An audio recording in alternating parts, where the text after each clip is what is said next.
left often does the right thing quickly. For example, sending anti-tank weapons to Ukraine and other pieces of kit. It encourages the rest of us in Europe to do the right thing. So you're pointing at Brexit, of course, and I just wonder, while we're on this subject, then we saw the tariffs that Donald Trump has imposed across the world, 20% for the EU, just 10% for the UK. Did they do better out of Brexit because of that? We shall see. These tariffs are now all over the place. So what the landing zone will be, we have no idea. And I'm really keen to just work out with you, just when it comes to the population of Poland, the voters of Poland, you've got this election coming up for the presidency. Your candidate, Rafał Trzaskowski, yes, ahead in the polls, but his lead has dropped quite significantly.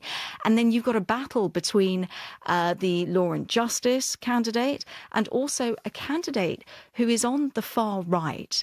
Are you worried about the direction that Poland is going to, seeing that such an outspoken far-right candidate is making gains? Not really. I think the mayor of Warsaw will win. And between the two largest parties, we actually have consensus on strong defense and on strategic support for Ukraine. If he doesn't win, if one of the others wins, what happens to the Polish government? Because you're at a bit of a stalemate while you have a president from a different party. You can't get anything done. Well, yes, it's true. We have an elected head of state. But remember that the president of Poland is not the head of government. The power of the Polish presidency, the real one, is just to veto legislation. So the president can slow down a government, but he doesn't rule in the government's place. We have a difficult cohabitation right now, and yet we're managing. He is the head of the Polish army, isn't he, the Polish president? Head, but not the commander-in-chief. So head of the armed forces, but it doesn't mean he gives orders. But he wasn't there meeting Zelensky. It was Donald Tusk. I wonder whether that was a decision that was quite politicized from your point of view to send the Prime Minister. President Duda has been good on Ukraine, was one of the first leaders of Europe to be in Kiev when Kiev was still under attack. No, credit where credit is due, please.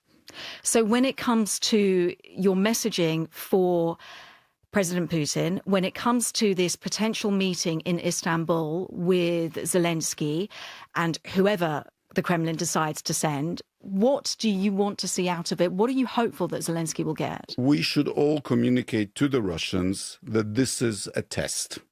If you tell the truth that you want peace, this is the time to announce and to effect a ceasefire and to talk in earnest. And if they just say, OK, more talks or just ignore it? Then we have to ramp up the pressure, both on the battlefield and in the economic sphere. Elaborate on the battlefield. Well, there are still systems that Ukraine is begging for that various European countries can deliver, and they should be delivered. There are more planes, more missiles, more ammunition that Ukraine can do with. Ukraine also needs our investments in their defense sector. They have spare capacity, believe it or not. They just need money for components for drones. This is a drone war. Ukraine can make 5 million drones this year, but they need the money for the batteries, for the little electrical engines and so on. And this is invaluable for our militaries to study this war, first war of the drone era, so that we can prepare ourselves more cheaply and more effectively on the basis of this experience. And NATO actually created a whole institution called Joint Analysis and Training Center based in my home city of Bydgoszcz in Poland, where these lessons should be learned as quickly as possible.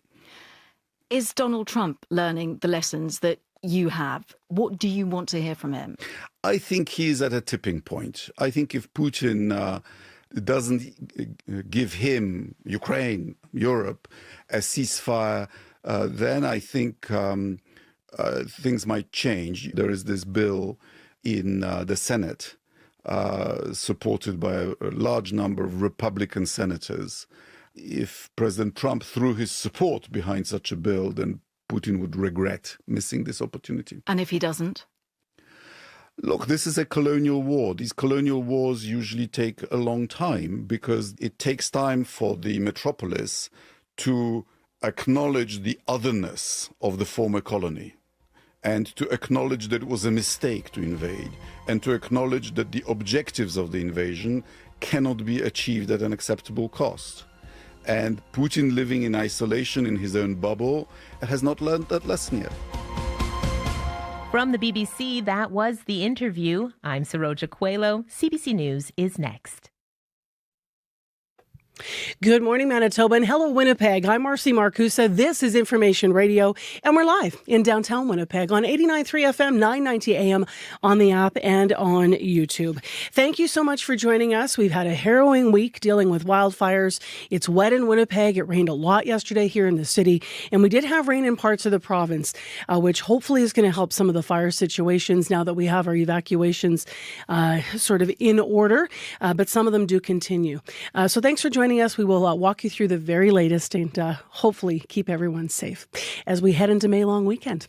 Show is a morning show until 8:37 a.m. And let's say good morning to the team. The team is Corey Funk. Corey is directing the show and also covering the commute. Good morning to Abby Adeyemi, who's in our control room. Abby's going to be covering the weather on the air and is obviously our senior technician behind the board. And the return of Mr. Kevin Nipatebo, who is filling in for Brad Lillies this morning and going to be your YouTube producer. So if you're watching the show there, make sure you say hello in the comments. All right, let's get the fire situation latest from Heather Wells, now live in our news center. Well, good morning. Well, a family who escaped that deadly wildfire in Lac du Bonny says their good fortune is bittersweet. Emily Potter and her mom, Michelle, both live in the area where 2 lives were lost earlier this week. Emily's mom had to drive past ruined homes and the wreckage of vehicles abandoned on the road as she made her way to safety on Tuesday. And while she's happy they're safe, Emily says it's no time to celebrate when there's so much devastation and lives lost. So we'll hear about that. Some people in some parts of that RM of Lac du Bonny have been allowed now to start returning home as of 8 o'clock last night. We'll give you more on that. And it wasn't just a thunderstorm making noise in downtown Winnipeg last night, but a huge whiteout crowd at the street party cheering on the Winnipeg Jets, who gave those drenched fans lots to love with a 4-0 win over the Dallas Stars. More on that in our next local news at 6:30. All right, I'm going on the 4 hours of sleep, Heather. Watched every moment. Yeah, a really good game. All right, They were great. They were great. Thank you. You're welcome. Okay, so we have a lot coming up throughout the program on the fires, on the Jets, and on more. On the more side, talks between Russia and Ukrainian negotiators are taking place today in Istanbul. We will hear the latest on World Report, then we'll have some analysis in the first hour. We also are trying to reach the reeve for the arm of Piney to find out the latest there with the wildfire situation as things continue to develop in that part of the province. Right now, though, it's 1 minute to 6. Today on Q with Tom Power.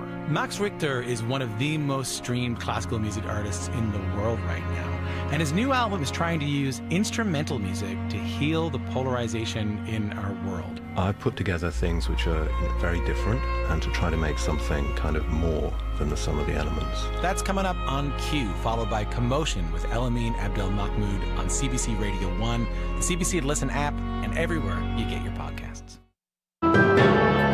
This is World Report. Good morning. I'm John Northcott. It is a last-ditch effort at diplomacy, but the key players are not even present, and spokespeople for Vladimir Putin and Volodymyr Zelensky are already signaling these talks are likely to fail. Nonetheless, delegations from Russia and Ukraine are meeting today in Istanbul, and Dominic Valitis has the details. The world's media waits patiently for news from inside Turkey's majestic Dolmabahce Palace, the venue for today's critical talks, Russia and Ukraine's first face-to-face meeting in 3 years. Kyiv says peace is only possible if Moscow agrees to a 30-day ceasefire, an all-for-all prisoner-of-war swap, and the return of abducted Ukrainian children. But with no Vladimir Putin and no Volodymyr Zelensky, hopes of a breakthrough are low, an opinion shared by US Secretary of State Marco Rubio, who's leading the American team. We don't have high expectations, and frankly, at this point, I think it's abundantly clear that the only way we're going to have a breakthrough here is between President Trump and President Putin. We'll see what happens with Russia and Ukraine. And such a meeting could now be on the cards, with US President Donald Trump saying he will meet for talks with Putin as soon as they can be set up. Dominic Velitis for CBC News, Riga, Latvia. Hospitals in Gaza say more than 80 people are dead after a third night of Israeli strikes. Palestinian sources say the attacks are coming from land, sea and air. Crystal Gamansing has the latest. Explosions in the night, panic searches of rubble at daybreak. The threat of death looms over Gaza, with intensifying strikes seemingly focused mostly on central and northern areas. We're not immune or in any way insensitive to the suffering of the people of Gaza. U.S. Secretary of State Marco Rubio yesterday acknowledged the worsening humanitarian crisis. While bombardments have been ongoing, Israel has been blocking humanitarian aid since early March. We're looking at Gaza. Today, U.S. President Donald Trump, still in the Middle East, said the U.S. is going to take care of that. A lot of people are starving. There's a lot of bad things going on. And the shed is pretty empty of tools after a year and a half of these horrors. Retired senior diplomat and member of UK's House of Lords, Peter Ricketts, says Britain should be sanctioning far-right Israeli ministers, halting the little arms trade that it does with Israel, and recognizing a Palestinian state. It's striking that Keir Starmer has been prepared to be very bold and decisive over the Ukraine crisis. The government has frankly been much more hesitant over some of these possible actions they could take. Israel's security cabinet approved plans to expand its military offensive against Hamas earlier this month. The full force of the Israeli military would be used, according to Prime Minister Benjamin Netanyahu, to destroy Hamas and rescue the remaining hostages. An increased offensive, reports Israeli media, could start after President Trump leaves the region. Crystal Gamansing, CBC News, London. The Canadian military insists it is getting a handle on its recruiting crisis. But CBC News has obtained a leaked internal report. It suggests not many new recruits are sticking around for long, and many say they aren't getting trained for the job they want. Murray Brewster has more. There's no point recruiting if you're not retaining people. A statement of the obvious from Canada's top military commander, General Jenny Carignan, as she was questioned recently about efforts to keep people in uniform while the forces deals with a shortage of as many as 14,000 troops. A new internal report obtained by CBC News shows the military and the Defence Department are doing themselves no favours in that category. The evaluation says the highest attrition rates within the military involve its lowest ranks and newest members. Essentially, people are coming through the door, but many quit in frustration over the inability to get trained. Some are waiting as long as 206 days, but in the meantime are underemployed. When you're sitting like a lame duck around waiting for your training, well, your morale can wane very quickly. Charlotte Duval-Lantoine is a defense researcher who says not fixing training in tandem with fixing recruiting undermines everything the military is trying to accomplish. There's a lack of trust in the chain of command when you're seeing documents after documents after documents coming out saying that the people first mission always, that personnel is the number one priority, but then that does not get funded. 3 years ago, DND unveiled a strategy to keep members in uniform. As part of it, a research office was set up to help advise on how best to retain people. It was defunded recently, with no explanation from the department. Murray Brewster, CBC News, Ottawa. It's 2 weeks since 2 children in Nova Scotia disappeared from their rural family home. Dozens of researchers and a team of police officers have been working the case, but they seem no closer to finding the missing kids. The CBC's Brett Ruskin has the latest. 2 weeks, 2 missing children, and 0 clues as to where they went. 6-year-old Lily Sullivan and her 4-year-old brother Jack lived with their mother and stepfather in a small home here in the dense forests of Pictou County, Nova Scotia. Far from any major town, in these woods, ticks are everywhere and cell service is sparse.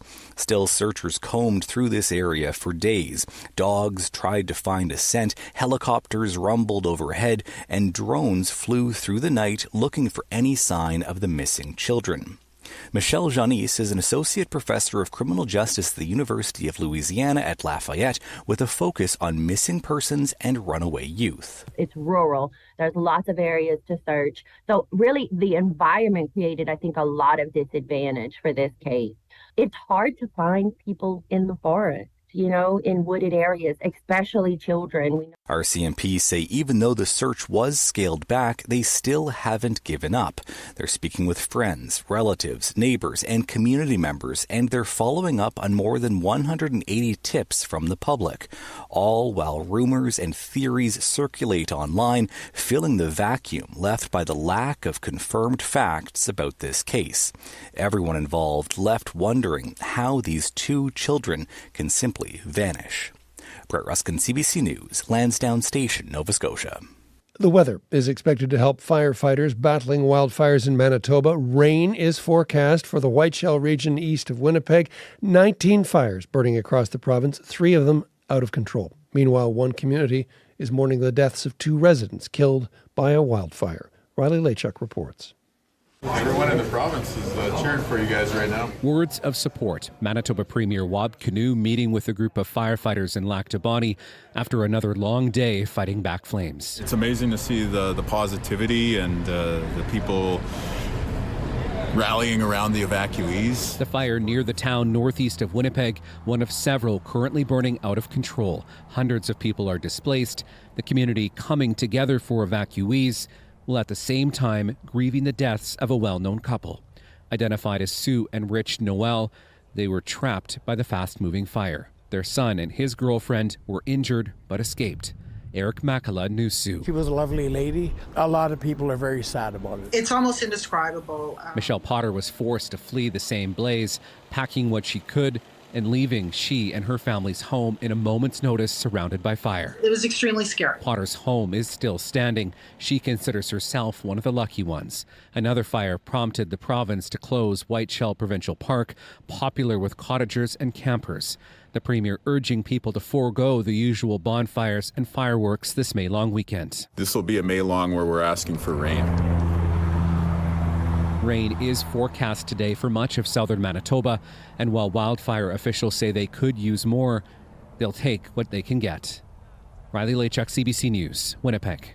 And finally, in Los Angeles, the Sheriff's Department says it has opened an investigation into 85-year-old Motown legend Smokey Robinson in connection with allegations of sexual abuse. Steve Futterman reports. The announcement by the LA County Sheriff comes a week after a civil suit was filed by 4 women, all former housekeepers, accusing Smokey Robinson of a series of sexual crimes dating back as far as 2014. The Sheriff's Department, in a brief statement, says its investigation is in the early stages. Robinson's attorney vigorously denies the allegations, calling them manufactured, suggesting the women are simply out to get money.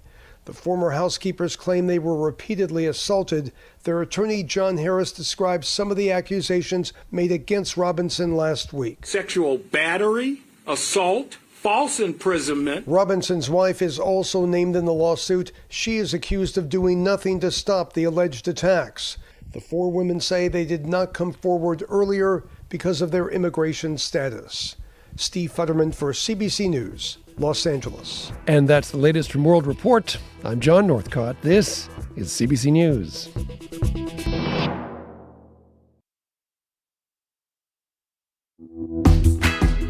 Well, good morning, Manitoba. I'm Marcy Marcusa. We're live in downtown Winnipeg, covering all of this province on CBC. You could also be listening on 990 AM on one of your local stations as well, with a different frequency, but we're all still CBC here for you. You could be watching on YouTube as well. This morning, we will continue to cover the fires in Manitoba. You just heard Riley Lachuk's report on the national news.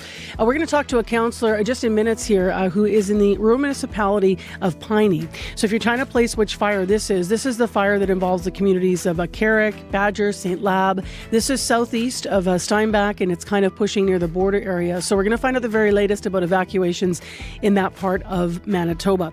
So that's coming up straight away. Heather Wells will also update us on some of the other areas and stories. In addition, this hour on the show, we're going to have a full interview about what we just also heard a story about on World Report, which is Russia and Ukraine in Istanbul today, their first face-to-face talks since just after Russia invaded. So we're going to go to Heather Wells right now. It is 6:11 as mentioned, and she's here with the day's headlines. Good morning. Good morning. Well, some people who had been forced out of some parts of the RM of Lac du Bonnet have now been allowed to return to their properties as of 8 o'clock last night. That is according to the RM's website. Those people who are allowed to go back are in the area of Wendiga Road subdivisions and residences from Provincial Road 313 to Newcomb Road. However, area businesses remain closed and a full evacuation order is still in place for all other areas of the RM of Lac du Bonnet.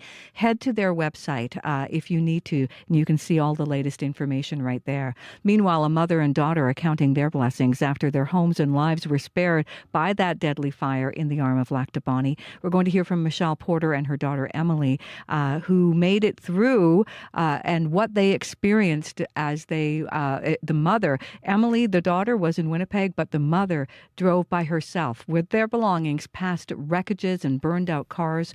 We'll hear what she saw in our next local news coming up at 6:30. What a time of emotion it is in this province, Heather, as well. People in Lac du Bonnet continue to mourn the people who we now know their names of. This yesterday afternoon, we got the names of Sue and Richard Noel, who died in the fire out that way. There's a GoFundMe set up. And then we have, the spirit of cooperation and help, and we have the urgency, and then all of the other things happening right in our lives. So, the May long weekends, the Seabears opening, the Jets winning last night, and just Manitoba, wow. It's a roller coaster, isn't it? Yeah, it really is. Somebody posted, though, on one of the fire pages yesterday, isn't it interesting coming out of such a, divisive time politically, right? And so you see sometimes Facebook is a landing place for that division to come out. And they were posting and reflecting that the same folks that might have been divisive on that were just like in the fire threads, right? Completely united. Because we're Manitobans at the end of the day. Things that bring you together, what's really important, yeah. Yeah, and we're in a moment of importance. So thank you very much for the update. You're welcome. So Heather's back with next local news at 6:30, as she said. Okay, let's get to the weather. That's important as well. It was wet. Oh, wow, was it raining in Winnipeg yesterday. Abby has the latest on what's coming today. Good morning. Good morning. We still need more rain, though. We have air quality advisory in place for southeastern parts of the province from the Provincial Park all the way down to Sprague. We still have thick smoke from the fire still in the air, so it's making it hard for people in that area. You need to take care. Conditions might change during the day, but you're encouraged to take care because of this heavy smoke in your area.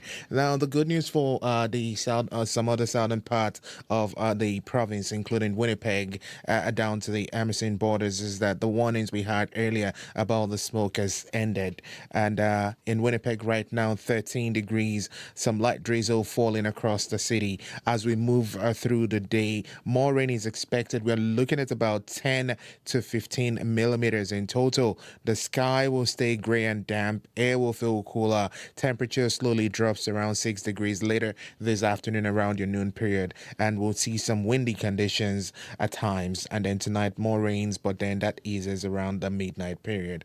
Southern part of the province, the Pembina Valley, the Westman region, the Parkland region, it's also going to be looking cool and soggy all day. We're seeing temperatures between 2 and 8 degrees at this time. But right now, Winnipeg, 13, dropping to 6. All right. Thank you, Abby. Thank you. So we've been looking at the maps that Kevin's been putting up there. So we'll continue to have that. That's really useful, by the way, as well, in these fire situations to be watching on YouTube. Because remember, we put that map up of the province and the weather. Speaking of maps, Corey's been looking at the maps in terms of highway closures because of the fires, and then also any other issues in the commute. Yeah, let's start with those highway closures. So any highways that go into Whiteshell Provincial Park closed right now. Access. So for example, Highway 44. As soon as you get to the park there, it's closed. You can't get in. But if you are wondering though, because Highway 1 does kind of go just kind of south of the park there, you can still take Highway 1. Highway 1 is still open. But up north of that, near that Nopeming Bird River fire, as well, Lac du Bonnet 313, 315 closed shortly after. 313 is closed shortly after Highway 11 there, as you kind of cross the bridge, across the Winnipeg River there. So heads up there. That's, of course, still because of those ongoing fires in that area. If you have any other updates for me on anything you're seeing out there, let me know if smoke is causing any visibility issues for you as well. Give me a call on the CBC commuter line. And as always, this whole week, if you have any updates on what you're seeing in terms of fires or experiencing because of fires, you can call the commuter line as well. That number, I'll say it twice here, 204-788-3093. That's 204-788-3093.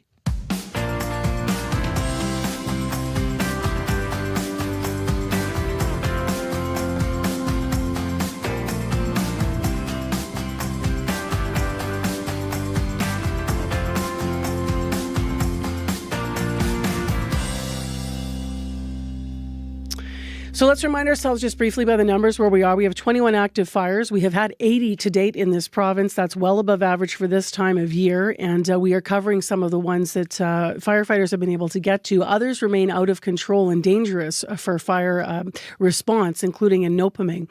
But right now, to open the show, we're going to take you to the rural municipality of Piney. So this is southeast in Manitoba. This is southeast of Steinbach and near to the border area. As of 11:30 yesterday morning, that's the last number we had, the fire was 7,886 hectares in size. I know when you're listening, you're thinking it's hard to sort of even imagine what that means. But this might be more valuable. Here are the towns and communities of Manitobans affected, right, that are around that area in this fire. Carrick, Badger, St. Lab.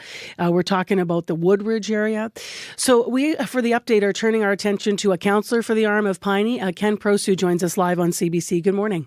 Good morning. What's the latest this morning in terms of new evacuations overnight, or what might have changed in your area? Well, yesterday morning they completed the evacuations. They did as much as they could the night before because we had very little notice because we were evacuating Badger and we were evacuating them to Woodridge, and they were just getting to the door, and we were evacuating them out of Woodridge already. So we couldn't get all of it done the night before, but everything was completed yesterday, and we were hoping for the wind to quit. How many people are out?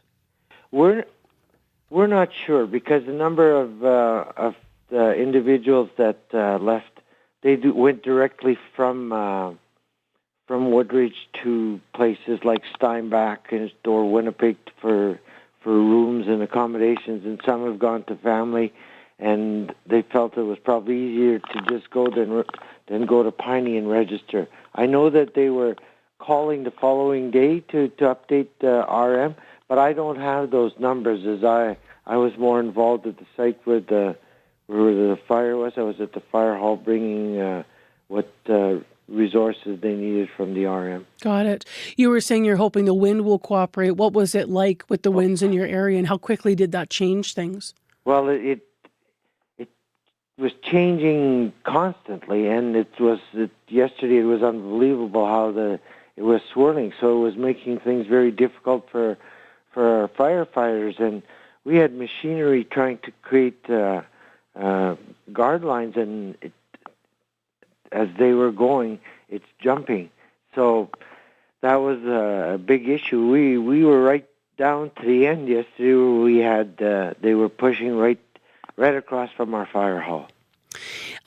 When it jumps, what's the feeling?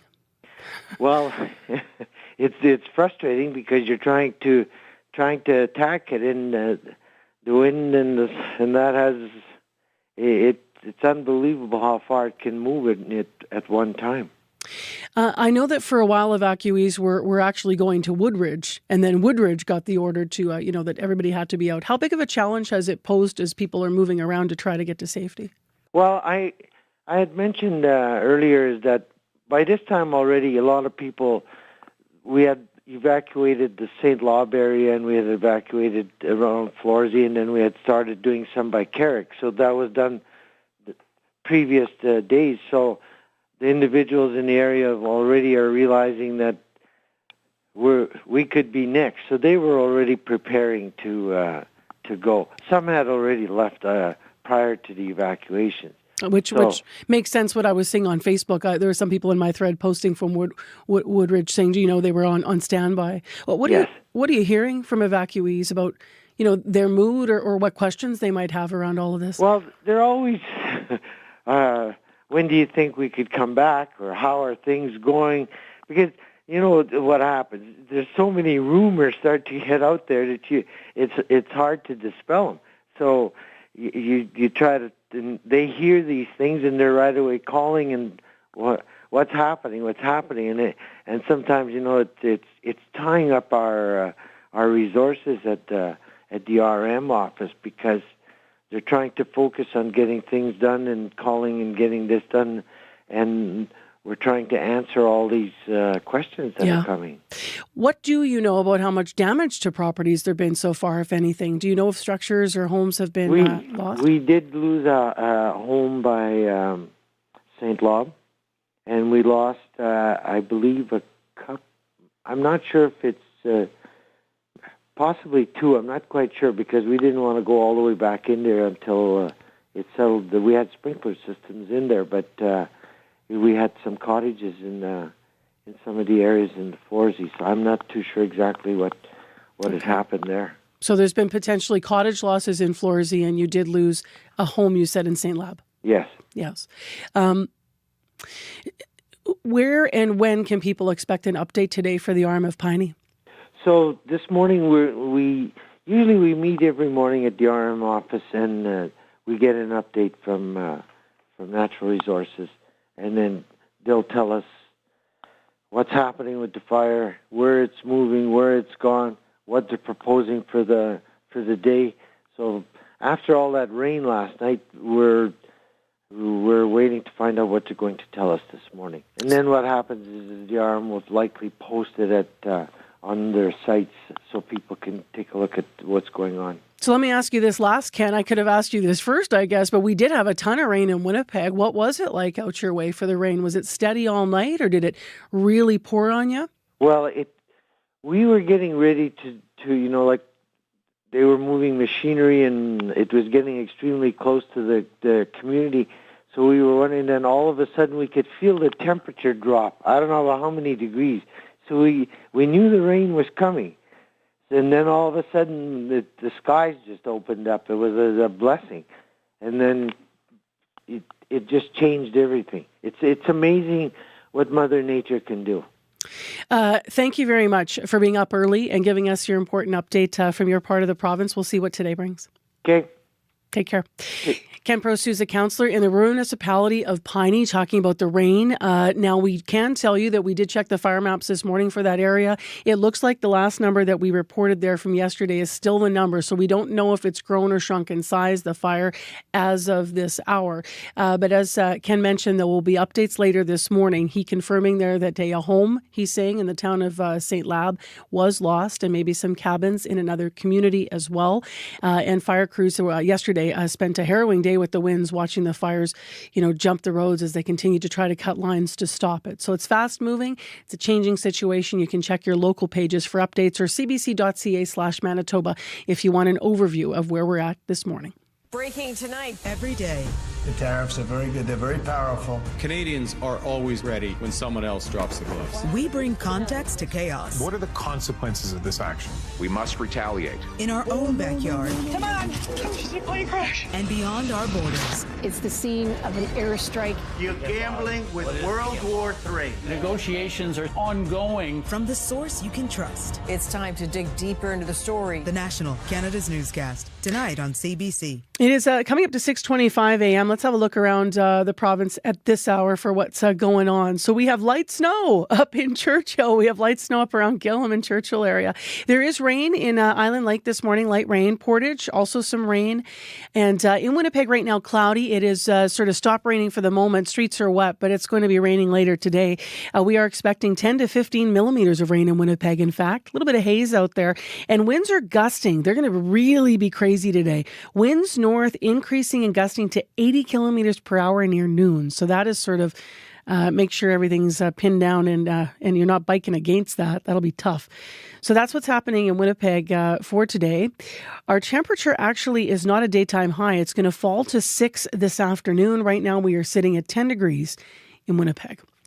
Well, next on CBC's Information Radio, Russian and Ukrainian negotiators will sit down face-to-face today for the first time in 3 years, just after Russia started the war against its neighbor. The talks are in Istanbul, and they got off to a rocky start. Russian President Vladimir Putin said he was open to direct negotiations with Ukraine, but then he never showed up. Ukraine's President Volodymyr Zelensky traveled to Turkey. He says Putin is not committed to negotiations.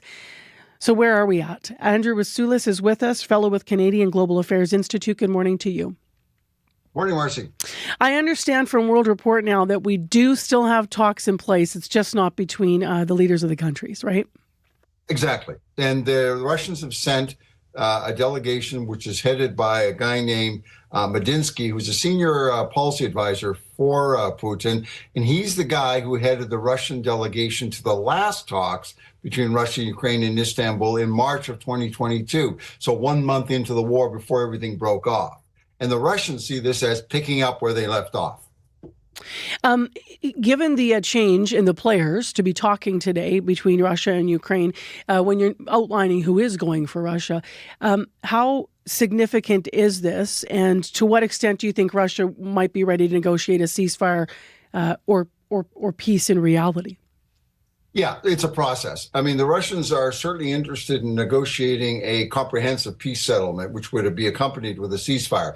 But they're not interested, they've been very clear, in just negotiating just a pure ceasefire without a settlement attached to it, because they have the momentum on the battlefield now. And the Russian view is that if they agree to an unconditional 30-day ceasefire, which is the Ukrainian proposal, that would simply give the Ukrainians a breather. And the Russians don't want to do that.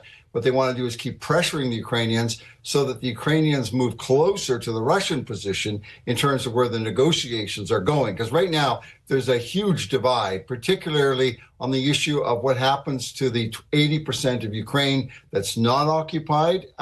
Ukrainians want to go pro-West with NATO and the EU, and the Russians want them to be neutral and much closer to Russia. That's a huge divide, and the Russians are pressuring the Ukrainians on that one. U.S., where's the U.S. in the process? They're obviously acting as a mediator. I hope I have the term right there. U.S. President Donald Trump and Secretary of State Marco Rubio, what are they saying about the state of negotiations from their view? Yes, correct. The Americans are very much the mediator. So Rubio and Trump have said that, while it's good to have these are technical level discussions, but they've started, and it's the beginning of the process. It's good to have it, but it's not going to bring a breakthrough. It's not expected that. And Trump has said that at the end of the day, he's going to have to meet Putin to break the logjam. And so there's speculation that might be about 2 weeks from now, but, the Russians have not commented on that. But that's kind of strategically, the big deals are going to have to be made by the big players, essentially Trump, Putin, Zelensky. They're the people that have to do it. But in the meantime, you work your way toward that by having these technical discussions about what will a ceasefire look like when it eventually comes? What will the demilitarized zone look like? Who will monitor it? These are important questions. And what are the options that the European Union is going to weigh vis-a-vis the war, do you think? The EU have said that they're going to impose additional sanctions, economic sanctions on Russia starting Tuesday as punishment for Putin not showing up in Istanbul yesterday and today. I think the Russians are going to weather that. They've expected that. They have workarounds built in. They're the most sanctioned country in the world. So I don't think the European Union role should be overplayed.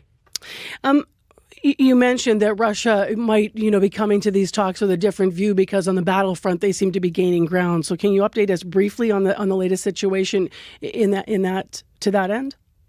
So the Russians have what I call the momentum. They are advancing slowly, but every day they move. There was an inevitable grinding move west. The Ukrainians are putting up a very tough fight. They're not breaking, but they are trading land for time, and the Ukrainians are hoping they wear down the Russians by doing that. But the momentum favors the Russians right now. All right, Andrew, thank you very much. You always have such a comprehensive update for us. We appreciate it. You're very welcome, Marcy. That is Andrew Rasulis, fellow with the Canadian Global Affairs Institute, live on CBC. Still ahead, we have business news on the show, and Canada's main stock index has hit an all-time high for the first time since January. We'll find out what's behind it after your CBC Winnipeg News. This is CBC News. Good morning. I'm Heather Wells in Winnipeg, and it is going to be a wet start to May-long weekend. Periods of rain today, 10 to 15 millimeters, and watch out for that north wind. It'll be gusting to 80 around noon today, sending our temperature plummeting to 6 degrees by this afternoon. The rain will end overnight tonight. A mother and daughter are counting their blessings after their homes and lives were spared by the deadly wildfire in the RM of Lac du Bonnet. Michelle Potter and her daughter Emily both live in the area where 2 lives were lost earlier this week. Michelle says her home survived the blaze, but everything around it was destroyed. Michelle saw ruined homes and the wreckage of vehicles abandoned on the road as she made her way to safety on Tuesday. We're leaving, and this is my home, and I don't know if I come back, it will be standing. And all the memories, I've been in this area since 1989, and it was fearful. It was extremely scary. About 1,000 people are estimated to have been forced out of their homes and cottages in the Lac du Bonnet area. Now, some who were forced out of the Lac du Bonnet area were allowed to return as of 8 o'clock last night. Those are people from the area of Wendigo Road subdivisions and residences from Provincial Road 313 to Newcomb Road. Still, area businesses remain closed, and a full evacuation order is still in place for all other areas in the RM of Lac du Bonnet. Well, Judy and Stuart Cornell had 2 vehicles stuffed full of belongings as they left their home in the Whiteshell. The couple owns the Inverness Falls Resort. Judy has been preparing to leave for days, packing up family photos and mementos. The resort guests left last night. The Cornells won't be making any money this long weekend, but she is okay with the evacuation order. They're taking precautions, and that's what we need. We don't want anybody in here and something happening. So it's good. They're doing good. The Cornells hauled out stuff for other people as well who couldn't get to the park to retrieve items because of the evacuation order. In other news, the organization representing pharmacists is happy Manitoba is going to let them start prescribing birth control. The option already exists in most other provinces. Britt Krall at Pharmacists Manitoba says the association is happy to learn their members will soon be taking on more responsibilities. We have been engaging with the government on this topic along with other types of services that pharmacists can provide for many, many years. We didn't expect to hear such a resounding positive step, and it sounds like in very short time. Health Minister Uzoma Asseguera says pharmacists could start prescribing contraceptives within the coming days or weeks. The move will save Manitobans from visiting a doctor or nurse practitioner to get their prescriptions first. The chief of a Northern Manitoba First Nation says his community is deeply disturbed by caribou wastage allegations at a nearby lodge. Northland's Dene First Nation chief Simon Denichisi says the community's ancestral hunting grounds include Newelton Lake Lodge. The site made headlines recently after the owner and the Manitoba Wildlife Federation released images of dead caribou fetuses allegedly discarded outside of the lodge after a hunt last month. Denichisi says Northlands condemns any possible caribou wastage. Whoever is responsible should be held accountable. Our nation take our rights, our responsibilities seriously, and our land guardians are available to assist the provincial authorities in any ongoing investigation. Chris Heald at the Manitoba Wildlife Federation says the images were posted to social media to get the discussion going. Betting on agriculture. Premier Wab Kinew says his government wants to see Assiniboine College's Prairie Innovation Centre break ground as soon as possible. The province is giving the project $60 million in capital funding and $60 million loan. The Canadian government estimates agriculture will see a 15% labour shortage by 2030. Assiniboine College Vice President Derek Turner says the centre will help lessen the gap by doubling Assiniboine's ag student spaces. That's huge for the industry of Manitoba and really the prairies, which this will really support industry all across Manitoba, out into Saskatchewan and beyond. Premier Kinew calls agriculture the backbone of the province's economy, adding the Innovation Centre in Brandon will help keep it that way. Well, a downpour wasn't going to dampen the mood of Winnipeg Jets fans last night. Thousands of drenched fans at the Whiteout Street Party outside Canada Life Centre. It was an experience Girk Dhaliwal wouldn't miss. Because it's the passion for the city we have, you know? It's actually my first time being here. I'm just trying to get more into the movement and just be integrated into the city culture and all that. Well, the Jets are staying alive. That got the fans going. Nikolai Ehlers with one of 2 goals he would score on Sportsnet as the Jets stave off elimination with a convincing 4-0 win over the Dallas Stars. After the game, Ehlers says his team found that extra gear. We were down 3-1 in the series. So that made it pretty easy, and playing at home in front of our crowd is special. So like we've said before, we don't want to be done playing hockey, and I think today showed that. We just got to take that to the next game. And that next game, Game 6, goes tomorrow night in Dallas as the Jets trail the Stars still 3-2. Game time tomorrow night, 7 o'clock Central. You can find more news updated through the day and the latest on the wildfire situation at cbc.ca/Manitoba. And I am not a sore loser, but it was nice to see some of the calls going our way. Yes. After some of the games in this series. But not all. Not all. No, not all. All right. Let's see what happens on the road. They gotta make it happen. Do you know what? Did you see all those the video of all those fans just soaking wet? And I kept thinking they need bigger towels. I know. I don't think towels should be bigger. I don't think a towel was going to do it. Man, did it pour. All right, let's get into the regional forecast here this morning and see where it's raining and not.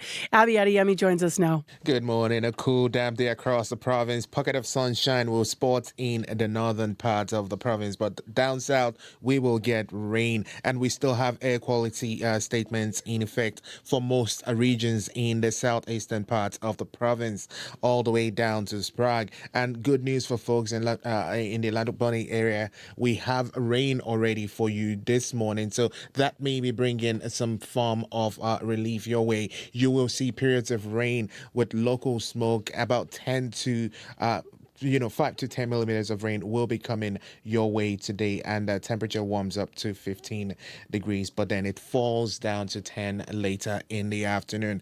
In the Red River Valley region, Winnipeg at 13 at this point. We saw light drizzle earlier. We're still going to see periods of rain throughout the morning, about 10 to 15 millimeters of rain coming your way. Then we cool off to about 6 degrees around the noon period. Gets windy at times, so prepare for that. Similar conditions we're seeing in the Pembina Valley region from Northern Winkle Altoona all the way down to the U.S. border, similar to Winnipeg. We're going to be seeing temperatures drop to around 5-6 degrees later. Brandon, good morning. You are starting off at 4 degrees cloudy there.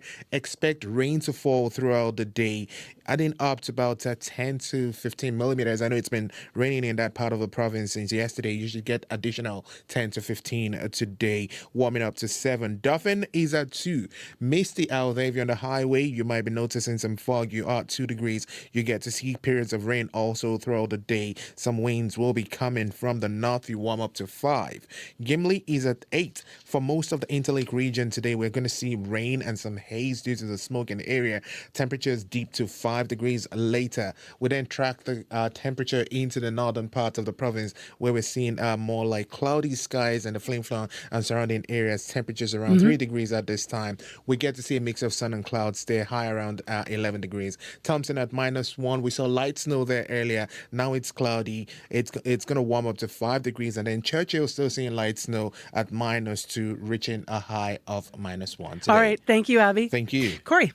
Overall, on the highways, of course, mostly closures due to fires. One thing to keep an eye out for, of course, since Whiteshell Provincial Park is closed, that means that the highways going in, so Highway 44, the Road 301 and 307 are closed going into the Whiteshell. You can't get into there. You still can take the Trans-Canada, though, so that is still open. Of course, up north of that there, 313, 315 closed as you kind of head in from kind of Lac de Bonnie area up into Nopeming. That whole area closed because of those fires in the area as well. If you have any other updates for me, do give me a call on the CBC commuter line, 204-788-3093. All right. Thank you, Corey. Thank you. Crystal Lee Ramlakan joins us now with business news. Good morning to you. Hey, good morning, Marcy. So Canada's main stock index has hit an all-time high for the first time since January. What's behind this? Yeah, so the bounce back of the S&P TSX from lows in April has been broadly based, led by strength in technology and financial sectors. And it is a fast recovery from the plunge just 6 weeks ago. So stocks globally have also been rallying in recent weeks. A series of investment deals from the Middle East during U.S. President Donald Trump's ongoing Gulf tour, along with earlier positive news on the U.S. China tariff dispute and cooler U.S. inflation data is influencing market sentiment. So economic numbers out of the U.S. helped boost Canada's main stock index more than 200 points yesterday, as most U.S. stocks also drifted upward. And, this was amid a jumble of mixed reports that showed varied ripple effects from Trump's trade war. So the figures south of the border show consumers are spending less on retail. However, inflation is easing off, but manufacturing is still contracting. So while unpleasant news for the economy broadly, the data has boosted the likelihood of a rate cut by the U.S. Federal Reserve later this year. Let's go to another story here. Hudson Bay is getting a second life with a new owner. So what's the latest here? Yes, that's right. So Canadian Tire is going to take over intellectual property belonging to Canada's oldest company for $30 million. The sale includes the overarching Hudson's Bay brand, its iconic multicolored stripes motif, its coat of arms, and other brand trademarks.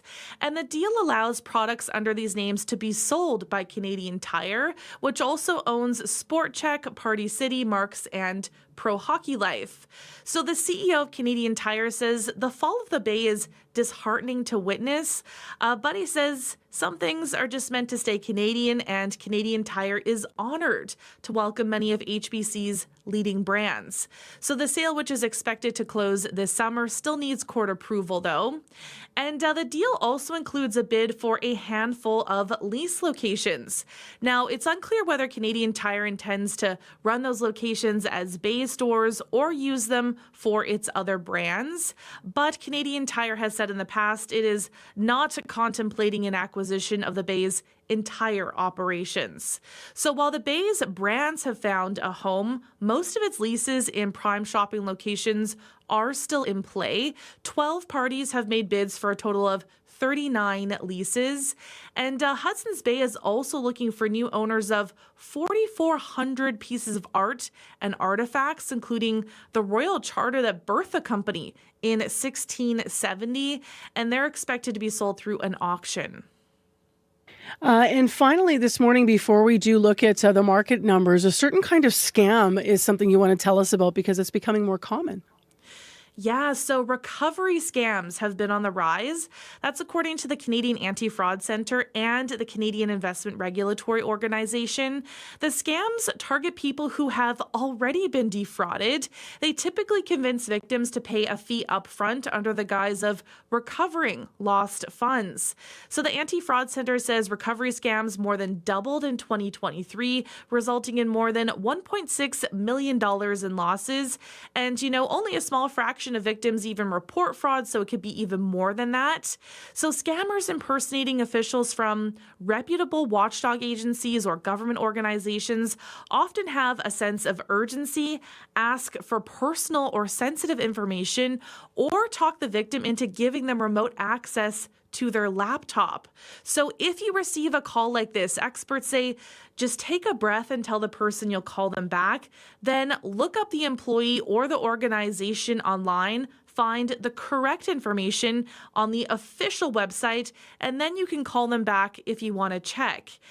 Calls and messages are becoming more believable with AI and the growing sophistication of fraudsters, but you should be wary of anyone asking for a fee upfront or guaranteeing recovery of lost money or data. So government organizations typically do not reach out to people or offer recovery services for a fee upfront. What are the numbers telling us this morning? In Europe, stocks are higher. Germany is up. The UK is up. France is up. In Asia, markets are mixed. Japan is down. Shanghai is down. Hong Kong is down. Oil is up 24 cents to $61.86 US per barrel. Gold is down $64.20 to $3,175.30 US per ounce. And the dollar is up 0.01 of a cent to 71.7 cents US. All right. Have a great long weekend, Crystalie. Yes, you too, Marcy. Thanks. That's Crystal Ramlicam with our business news. Well, we have light drizzle in Winnipeg this morning. It's 10 degrees. Temperature is going to fall through the day. Winds will pick up. And we do know there's rain around Lac du Bonny, so that's good for the wildfire situation there. You're with Information Radio. I'm Marcy Marcusa. Thanks for being with us. Well, with all the excitement about the Jets, we need to remember that the Seabears home opener is tonight, and it's going to be a little bit bittersweet and very emotional, I suspect, because they'll be celebrating and honoring a man who was the Seabears' first player signed, first captain, and a local man. The legacy of Chad Posthumus in this community, as I mentioned, will be honored and celebrated tonight at the home opener. It's the first season without the team's late captain. Tonight they will retire his jersey, number 33. Posthumus died in November at just the age of 33 following a brain aneurysm that took place during training. Mike Taylor is the head coach of the Winnipeg Seabears. He spoke with CBC guest host Margot Watt about it Margot Watt ahead of tonight's event. Yeah, anybody that knew Chad loved him. He was a bigger-than-life personality, and he helped me personally so much here in Winnipeg, and he helped our organization get established.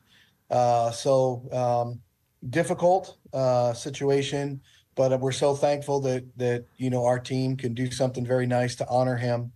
And we're really looking forward to the day. I believe Chad is still with us as we look ahead to championship weekend here this year. That's lovely. What memories come to mind, if you don't mind sharing, when you think of Chad? Oh, man, just the smile, the sense of humor. He was always up to something. He was always willing to help, lend a hand to someone. He was so well connected, not only in Winnipeg, but in cities throughout Canada, that if somebody wanted to do something or need something, he had a friend. And there's nobody that loved, Winnipeg or the Seabears more than Chad. So he's a great role model. He's a great example for the spirit of what the Seabears are all about. And we're really looking forward to the chance to honor him tomorrow. So let's talk about that. What all will be happening to honor Chad tomorrow? Well, the most important thing is, we'll retire his jersey, number 33 forever. The first player that, as you mentioned, that we signed and meant so much to our organization. There'll be some other nice things happening, but, for our team, there'll be a nice ceremony before the game, the jersey retirement, his family will deliver the game ball. And we're all just really looking forward to being a part of that. Oh, that's lovely. What is that moment going to be like, do you think, when you see that banner and his number being lifted? Oh, it's well-deserved. He meant so much to all of us. And like I said, I really believe Chad's spirit is going to be with us with faith and as we pursue this championship. And nobody wanted to win a championship more for this city than Chad. And I'm just so thankful our organization can honor him with family and friends and the entire city. Right. And of course, that will all happen before the game, and then the action starts. So tell us, how is the team looking, and how have you been preparing for this big season? We've made some changes in the roster. So we've got some new faces, and I think the Seabears fans are really going to enjoy watching these guys play. I think the team is very connected right now. I think we've got some intelligent and mature young players. I think we've got some players with very, very good upside. And I'm very excited to see, how we can take these challenges and grow together throughout the year. We've had 11 practices. The guys have made a lot of progress. I'm really pleased, and we're looking forward to tipping it off on Friday against Edmonton. So that was Mike Taylor in conversation yesterday. He's the head coach of the Winnipeg Seabears in conversation with guest host Margot Watt and Up to Speed. So the home opener is tonight against the Edmonton Stingers. It is at Canada Life Centre, of course, so they'll wipe up the white towels and make way for basketball. The game starts at 7:30, and with that special ceremony honoring Chad Posthumus happening ahead of tip-off. Whether you're hanging out or out on the move, stay in the know with CBC Listen. The cost of living with Paul Havershrud goes beyond facts and figures. Real estate is the 800-pound gorilla of Canada's economy. And What on Earth with Laura Lynch explores the climate change crisis, problems, and solutions. What happened that made you start to think and see climate change differently? The Cost of Living and What on Earth. Available now on CBC Listen. It is at 10 to 7 right now. And before we turn to our next interview, I want to just mention that in the Bird River wildfire, we're looking at all the wildfires across Manitoba this morning. Despite some rain that we've had in Manitoba, the update last night as of right around 8 o'clock said the Bird River fire is, quote, massive and very intense. So this is the edge of PR 315 just south of Bird River Bridge, and the wind was making things difficult last night. So we'll see what has been happening. There is a full update here that you can find on the local pages of your RMs and emergency measures organizations. But you can also go to cbc.ca/Manitoba and find some of the latest of what we understand. And we'll have more coming up to the top of the clock. Right now, 10 in Winnipeg with drizzle. Really rainy looking out there in the downtown now. Cloudy in Brandon, 4 degrees, and cloudy in Thompson at -1. We in Winnipeg are expecting 10 to 15 millimeters of rain. So it was really rainy yesterday. That will continue. Next on the show, let's switch gears to something different. Let's remember that we have a new cabinet that was announced at the federal level in this country. One notable change to Prime Minister Mark Carney's cabinet this week: there is no longer a position responsible for accessibility and disability inclusion. And some support organizations have released statements calling for the government to appoint a role in cabinet. Diane Bergeron is here to talk about it. She's head of international partnerships at the Canadian National Institute for the Blind. Good morning. Good morning. So what's your reaction to this omission? Yeah, I'm really shocked that that this was left out of cabinet, and very, very disappointed. What does this tell me a little bit more about your disappointment against what this might suggest to you about the new government's priorities? But it really suggests that people with disabilities, around 8 million of us around this country, about 27% of the population, it really means that we're not a priority, that the issues that we face and the barriers that we face every day in living, trying to be contributing members of our society, our issues are not being made a priority for this government. How does the representation at the federal level trickle down into the daily lives of people that live with disabilities in Canada? People with disabilities are, I would say we walk among you. We're here. We're all over the country, and all the issues that are faced by every other Canadian are faced by people with disabilities. But they are enhanced because of the barriers that are being put in the way of those of us that are living with a disability, myself included as a blind person. And we are disproportionately underemployed or unemployed. We are disproportionately represented as a part of the population of people living in poverty. And yet, if we don't have a minister that is focused in this area and being a champion at that table, that cabinet table, the issues aren't going to be put at the forefront. All of the different issues that are being put on the table, including affordable housing, transportation, infrastructure, employment, all of those issues will not be looked at through that disability lens and will be left behind. The Carney government's platform, as you alluded to, focuses a lot on building infrastructure and housing, as you alluded to as well. What is specifically going to be missed? Because you raise a really interesting point. It's part of it is not that the housing may not be affordable, housing may not be built with disability needs in mind, but also if you do build and go ahead with a plan and exclude that population, as you said, across this country, then you're just going to have to sort of come back to the table. Because as I'm always reminded when I moderate debates, and I've done a few of them for communities here for accessibility, we think sometimes of people with mobility issues or living with different disabilities, but a lot of these things affect all of us and will affect all of us as we age, and we have this aging population in the country. So how concerning is that? We think about one of the big things that the Carney government focused on during the elections and the campaign was around the economy and looking at how much things cost. The reality is, if you build something and you forget to make it accessible and it's not front of mind, it costs more to retrofit than it does to do it right from the beginning. So without having that voice at the table to remind them that This has to be done now. It's going to cost more in the future. People with disabilities are already having trouble finding accessible housing, whether affordable or within any realm of possibility to afford it. And they're living in inappropriate settings because of the fact that they can't find accessible housing. So if this continues and we don't have that person at the table, we're just going to have more inaccessible spaces that they're going to have to go back and fix, and it's going to cost more money. I know that your organization, CNIB, released a statement asking for this to be fixed. Should you, well, first, have you had any response from the government? Not at this point. We've been having conversations, but there's, to date, to the best of my knowledge, there's been no commitment made to make a change. And should there be a change or a response, how important would it be for that representative, should there be one, to have lived experience with disability in your view? You know, it's always the most important thing is to have somebody with the lived experience that understands the issues that they're talking about. As I've said before, the minister, you wouldn't want a man to be the minister of women's issues. You want to make that a woman. I would like to believe that the government that we have in place is representative of the community, which would mean 27% of the members of parliament would have a disability. I don't know that that's the case. But if it is the case, then it would be wonderful if that could be in place. If it can't happen, then it's so important that that minister have individuals that have the lived experience as an advisory to them to provide them the information they need. Thanks for the conversation, Diana. Appreciate your time on CBC. Thank you very much. That's Diane Bergeron with the Canadian National Institute for the Blind.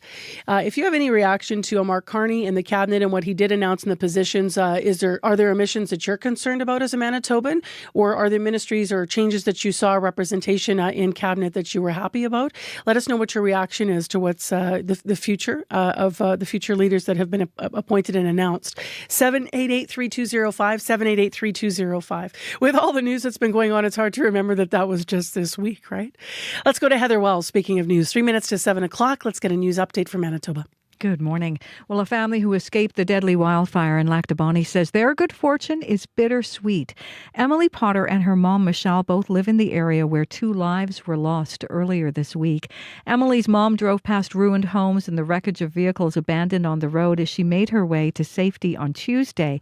While she's happy they're safe, Emily says this is no time to celebrate when there's so much devastation and lives lost. It was also a steady stream of cottagers, residents, and business owners out of the Whiteshell yesterday. Glenn Rogers' family has a cottage at Jessica Lake.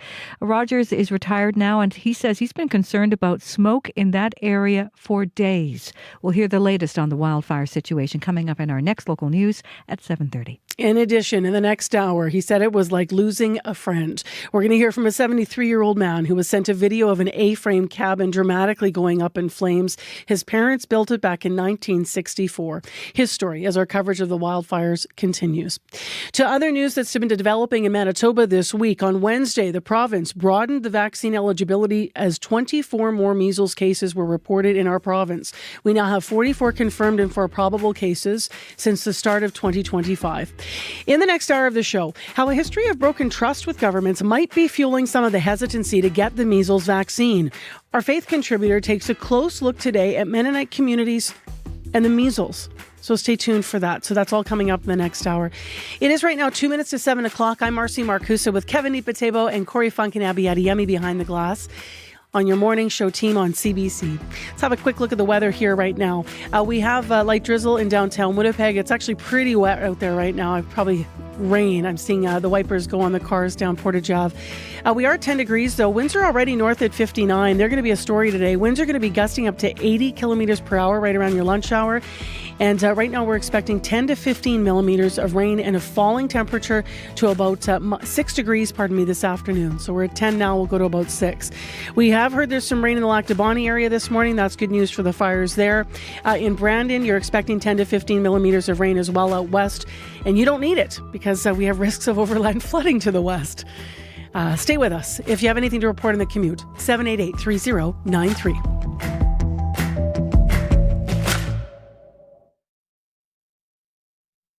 Today on The Current. What I'd like to see Canada become our 51st state. I'm Mark Kelly. Fewer Canadians are traveling to the U.S. this year, what with Donald Trump's tariffs and talk of a 51st state. But people in many U.S. border towns miss us. We'll hear from Americans who want us to come back, coming up on The Current.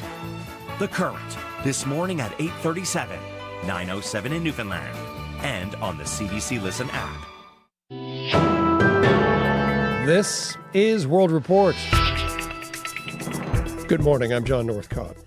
After days of frustrations, confusion even, over who, if anyone, would attend Ukraine-Russia peace talks, discussions are finally happening in Istanbul. The goal? One-on-one discussions between Russian President Vladimir Putin and Ukraine's Volodymyr Zelensky. Instead, these talks are happening at a delegation level. U.S. President Donald Trump says he is not surprised. You know, they all said Putin was going and Zelensky was going, and I said, if I don't go, I guarantee Putin's not going.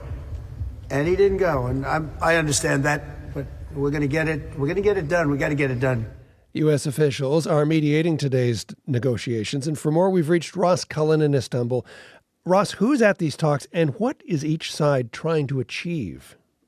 Well, the talks are between Turkey, Ukraine and the United States to start with, and then Turkey, Ukraine and Russia. That's the big symbolic meeting in the afternoon of Friday here in Istanbul. Ukraine is very simple. They would like to achieve an unconditional ceasefire. They have broad support from that from the US, Europe, Turkey, China. But Russia say that before we can speak about a ceasefire, we need to discuss eliminating the root causes of the conflict. And Russia say there are many, many technical issues that need to be addressed first before they can agree to a ceasefire. So, Ross, if this diplomatic effort doesn't work, and it sounds like it won't, what happens next? Well, the Europeans are planning a massive round of sanctions. We heard from the French foreign minister who's been here in Turkey at separate NATO meetings. He has said that the time might be coming to try to suffocate the Russian economy with devastating sanctions once and for all. They really want to put pressure on Vladimir Putin. Also, they have noted the US Senator Lindsey Graham proposed 500% sanctions on Russian exports. And so they are certainly trying to prepare a huge round of sanctions to force Vladimir Putin to come to the table. Reporter Ross Cullen in Istanbul. Thanks, Ross. Thanks, John. To the Middle East now, where hospitals in Gaza say more than 80 people are dead after a third night of Israeli strikes. Palestinian sources say the attacks are coming from the land, the sea, and the air. Crystal Gamansing has the latest.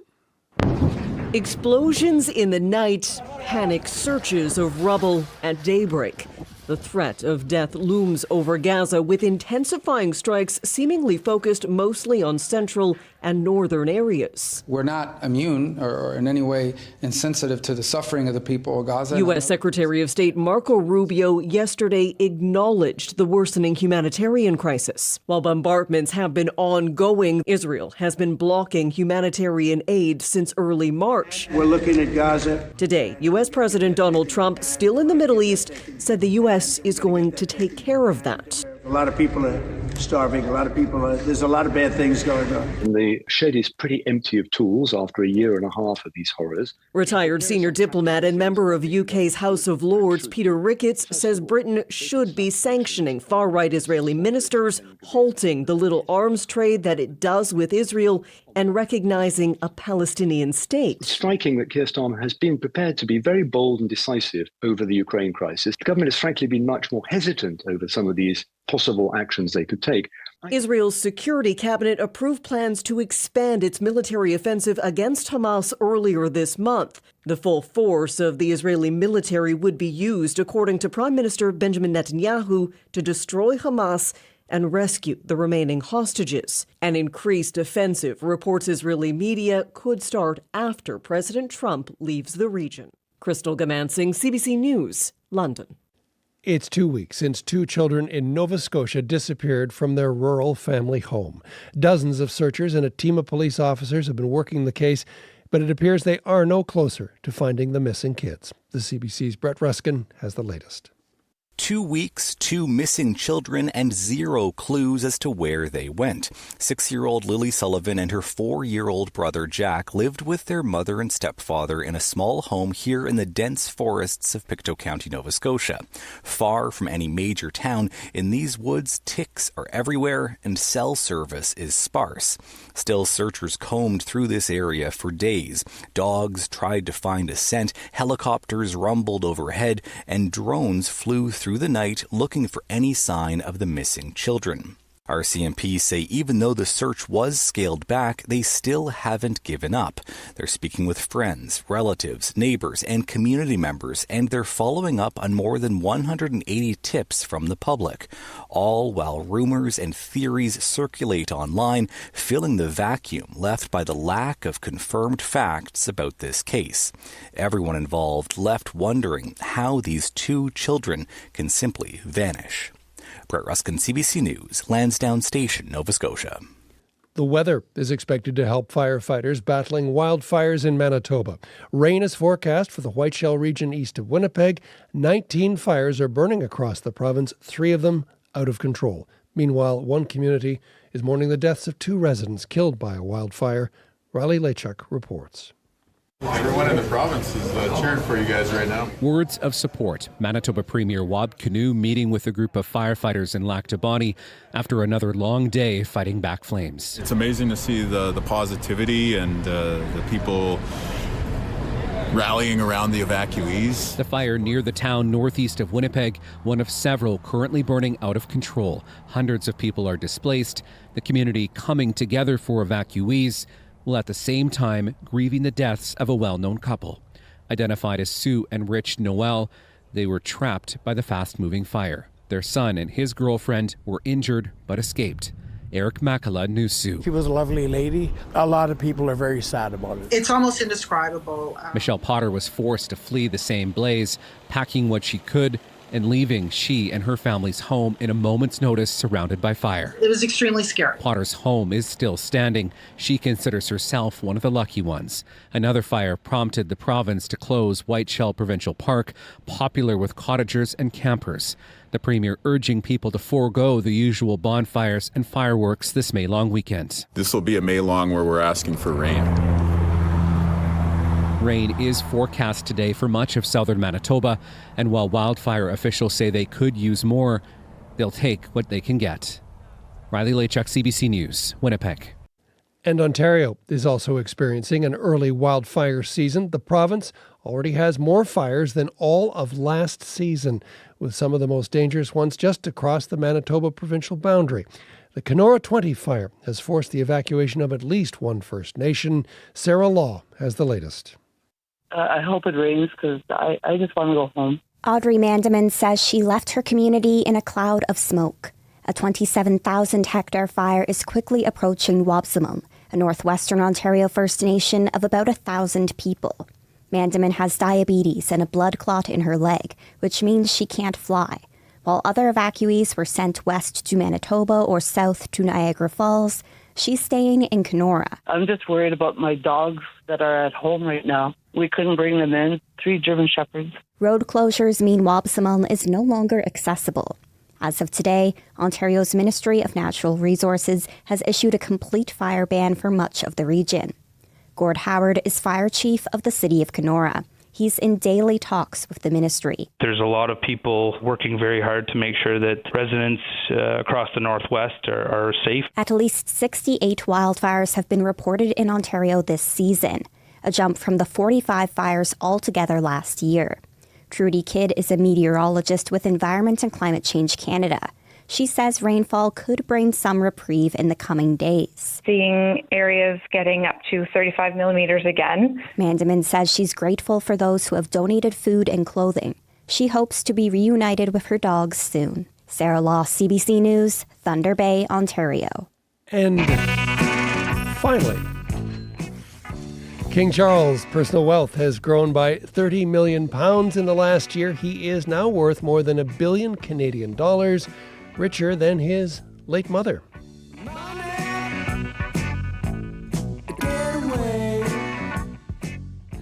It's all laid out in The Rich List, published by the Sunday Times newspaper, the annual list of the UK's 350 richest people. It's a gas.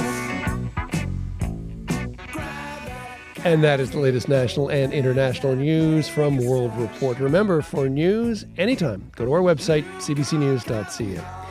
I'm John Northcott. This is CBC News.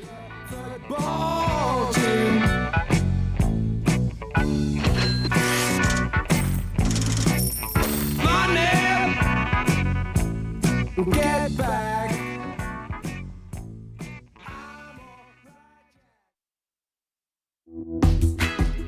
Good morning, Manitoba. I'm Marcy Marcusa. Thanks for joining us on a mostly wet Winnipeg morning here. And across the province, we are expecting quite a bit of rain, which is great news for the fires. Still not maybe quite enough, and will it be in the areas we need? We're going to have a look at that in a moment. Thanks for being with us, though, on CBC 89.3 FM, 990 AM on the app and YouTube, wherever you're joining us.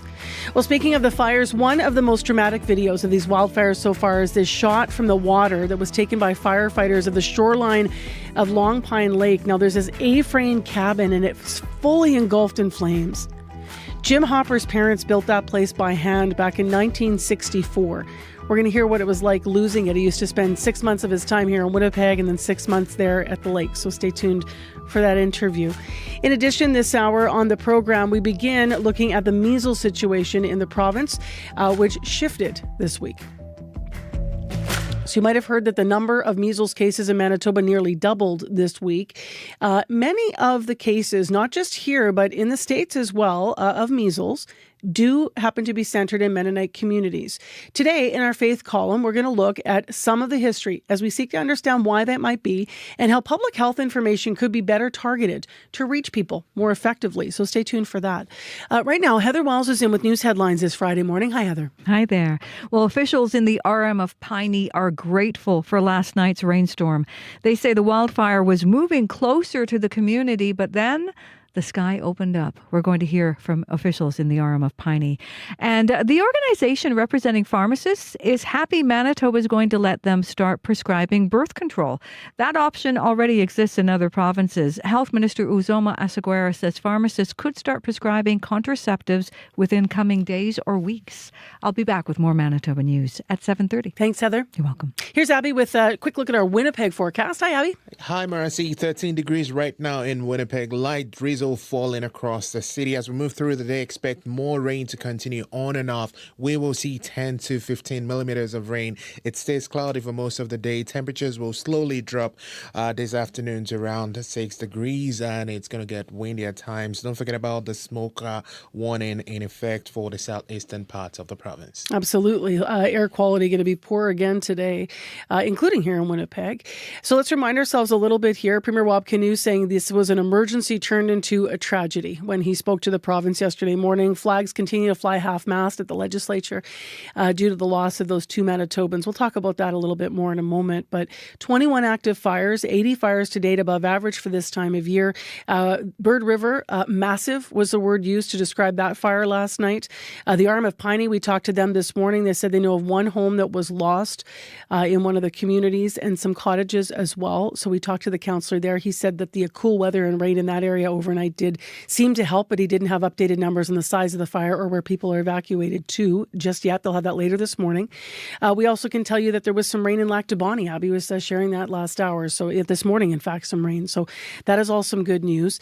And some of the fires remain out of control. Firefighters are still having a struggle getting into Nopaming because it's just the blazes out of control there. And in the Paw, as we know, this was the first thing to shift. Of course, this is earlier this week, late last week. People are back, at home in the communities in and around the Paw, but still that fire is burning and difficult to control.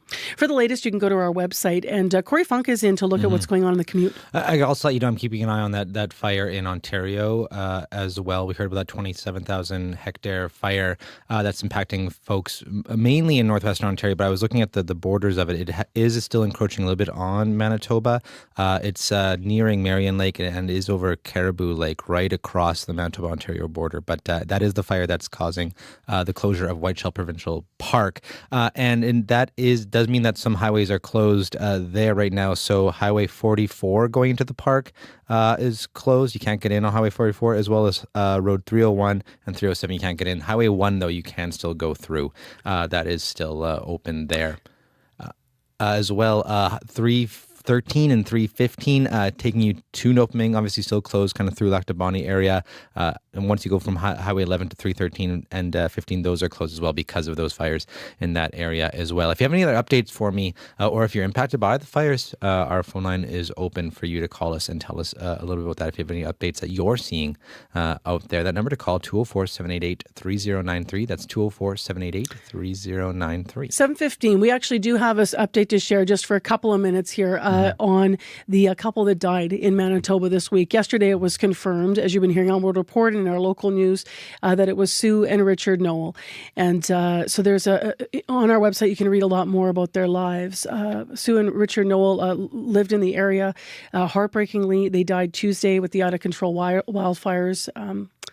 And police said they had received reports that they were trapped in the area. They couldn't get to them, and they did eventually get to them. And of course, they found them gone. Their son, Emmett, and his girlfriend were able to escape injured but safe. And they also have another son. There's a GoFundMe that has been set up to help. But we have, this is new this morning. Corey, you reached out to Karen Cost, who owns Lucci's, which is an organization that helps people out with a number of different things in Lac du Bonny. You were there yesterday. You had a sign on their door, I heard. Yeah, they were actually closed. It said closed for compassionate leave for Thursday and today because Sue in particular, I believe, had a really deep connection to Lucci's and worked there.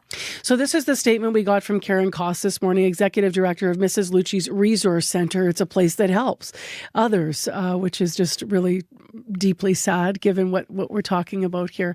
But Karen Koss happens to be she's out of country. She couldn't be with us. She shared this. So we want to pass it along about the loss of the Knowles and the loss of Sue. So she wrote, quote, "It's heartbreaking. There's a profound sense of loss in our Lucci's family and the community as a whole. Sue was instrumental in helping us develop Cafe Lucci. It was a place where adult service participants could gain work experience and community members could gather to share stories and have a homemade bowl of soup and a dish of ice cream.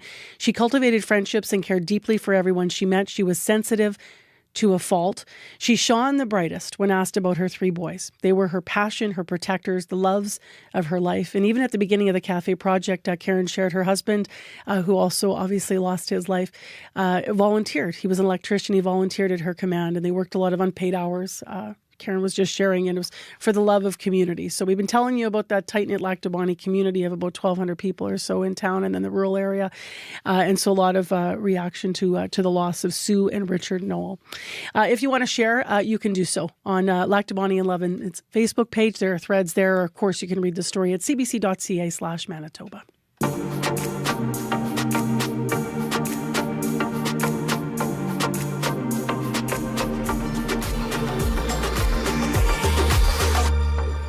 Well, next, let's switch gears to something that developed this week in Manitoba. The number of measles cases nearly doubled.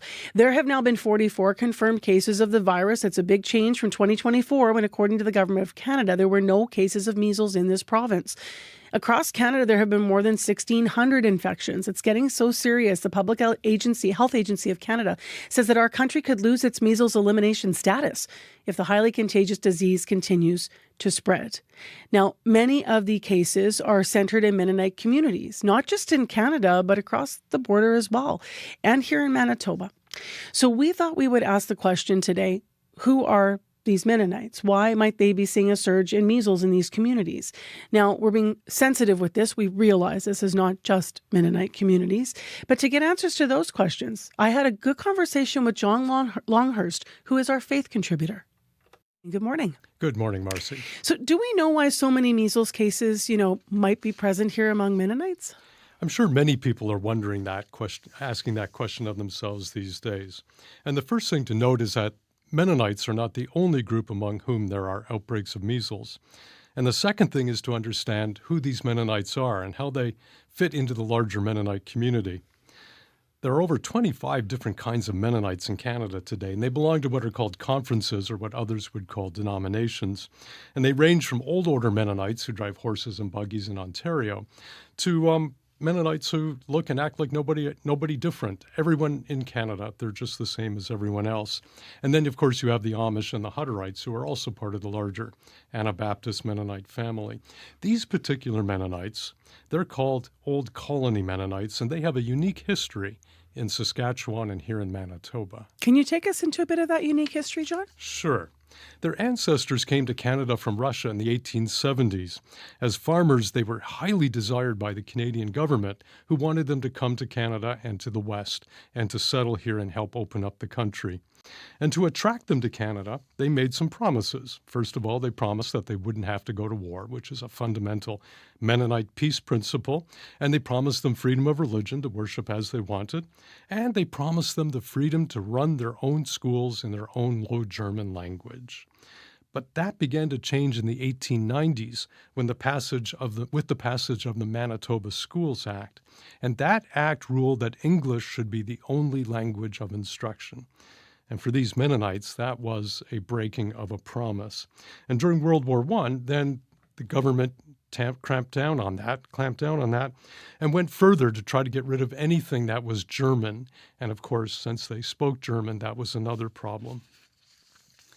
And that was altogether too much for these Mennonites. And in the early 1920s to 1930s, about 6,000 of them moved from Manitoba and Saskatchewan en masse to Mexico, where they were promised those freedoms. And these Old Colony Mennonites, the ones we're talking about today with the measles, are their descendants. Many of them have access to Canadian citizenship still through their parents and grandparents, great-grandparents, and many of them have come back to Canada to live, mostly in Manitoba and Ontario. How does the history, what we're talking about, you're talking about, relate to what we're seeing today with measles? Well, the connection is suspicion of government, something Mennonites already had in spades, considering that their ancestors, the early Anabaptists, were persecuted and executed by governments in Europe in the 16th century, and then again by the Soviet Union in the 20th century. And how this involves measles is that over time, they continued to have that deep suspicion of government, and they had a strong desire to be left alone to make their own decisions. Unfortunately, that's left some of them open to conspiracy theories about vaccinations, including the idea, which has been refuted, that there's a link between autism and vaccination. And this is particularly true in Texas, which you mentioned, which has the largest measles outbreak in the United States. And that's also where a large group of Old Colony Mennonites live in Seminole, in the western part of the states. They moved there from Mexico in the 1970s. And on both sides of the border, of course, the pandemic didn't help anything. Many Old Colony Mennonites saw government requests or mandates to close down worship services as infringing on their religious freedom. And as a result, some of them are open to conspiracy theories when they see the government telling them what to do about measles and vaccinations. This is a difficult question, of course, but what can be done then to help increase the acceptance of vaccinations in these communities? Because what you're talking about is trust, and trust that was broken. So right. And for an answer to that question, I talked to the former and current editors of the Mennonitische Post, or the Mennonite Post, a German-language newspaper supported by Mennonite Central Committee, which is based in Steinbach. And the Post is sharing vaccination information with its 10,000 subscribers in Manitoba, Ontario, the United States, Mexico, Central and South America. And it is encouraging them to consider and think about vaccinations. And the one thing they all emphasize, both of those editors emphasized, is not to try to tell these people what to do, but rather to listen to their concerns and their fears about vaccinations. What can work, they said, is that information about measles is best coming from inside the community, not from outside it. And so the Post, for example, has published articles about the importance of taking measles seriously and getting vaccinated. It also recommends that people not travel or go visiting other homes if they have measles in their own house, because, of course, measles is so transmissible. The newspaper has also emphasized that getting vaccinated is a Christian responsibility. At the core of Christian faith, they said, is the command of Jesus to love and care for others. And one way they're telling their subscribers they can do this, A, is by not getting measles in the first place, but B, if you have it, don't visit and don't go transmitting it to others. And the Post has also sought to debunk the idea that autism and vaccinations are linked. How do age and generational differences factor into this conversation? Well, that's an interesting question. And when I talked to people, they indicated that many old colony Mennonites are vaccinated. They were vaccinated as children. So it's not like they always were opposed to this. It seems that the current wave of opposition to vaccination is taking place among younger parents, and that is mostly because of social media, especially posts that share misinformation about autism and vaccinations. What are your final thoughts on this? Well, it's just a reminder to all of us not to lump everyone together if we hear the words Mennonites and measles, and also maybe to try to have some understanding about how easy it can be for people to be misled by social media. And then finally, not to shun people if we think they might be from the Old Colony Mennonite Church. They might not be. They might be from some other group altogether that just dresses in that way. And then, of course, we need to give a note of thanks to everyone on the front lines working against the measles outbreak and public health in Manitoba and across Canada, no matter where it's happening or who it's happening to. All right, John, really valuable column this morning. Thank you so much. Thank you, Marcy. John Longhurst is our faith contributor. If you want to read more about the measles and where we're at this week, please go to our website for the latest reports at cbc.ca/Manitoba. Where we're at in the weather is light drizzle falling in Winnipeg. 9 degrees is where we're at. Light rain in Portage, also up in Barons River, light rain, light snow up in Churchill, so a bit of a mixed bag. We need the rain because of the fires. We don't need the rain to the west because of the risk of overland flooding. So in Winnipeg today, 10 to 15 millimeters is what we're going to get. Winds gusting to 80, temperature falling to 6, and we have an air quality statement as well in effect for a lot of the south, including Winnipeg, because of those fires. Well, let's get to morning sports. I watched it all, Khalil Hassan Ali.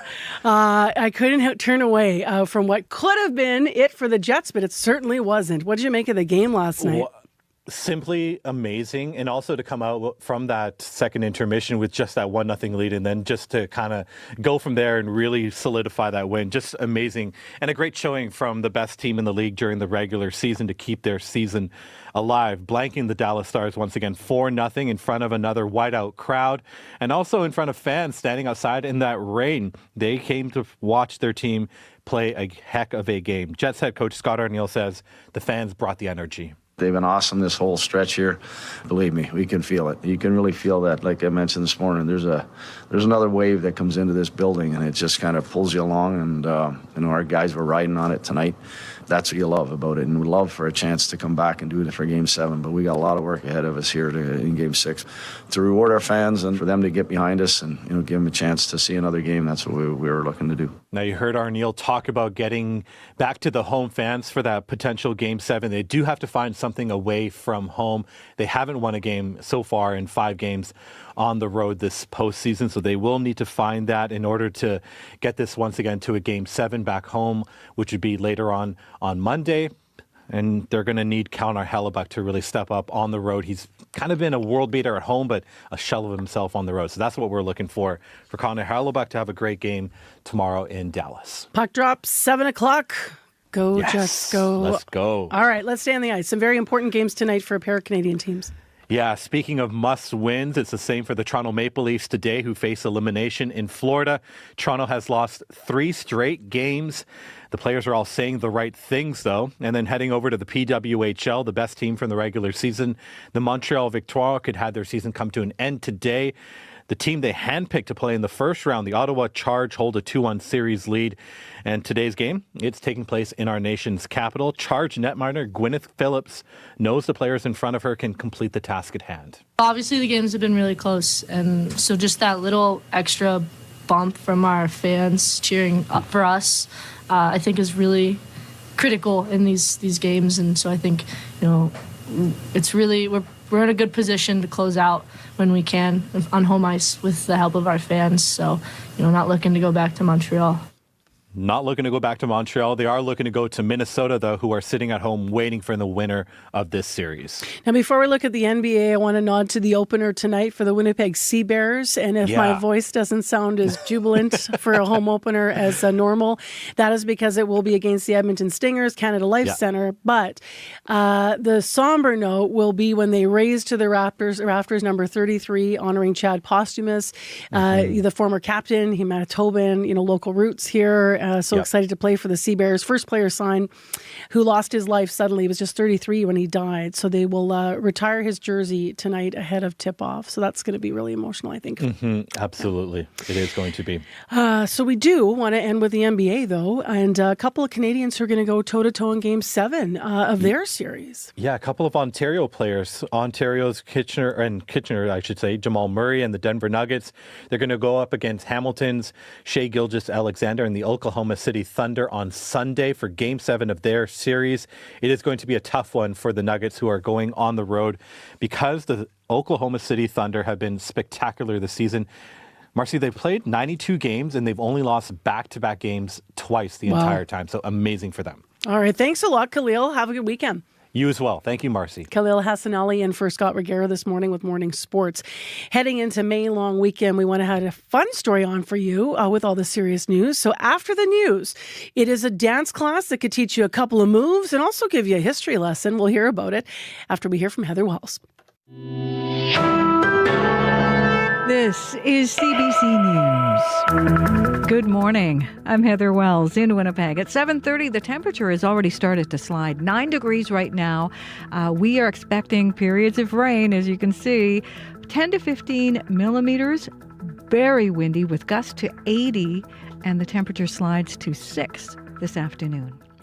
Grateful, though, for last night's rainstorm. Officials at the RM of Piney welcoming the rain, where a wildfire has forced the evacuation of several communities, including Badger, St. Lab, and Woodridge.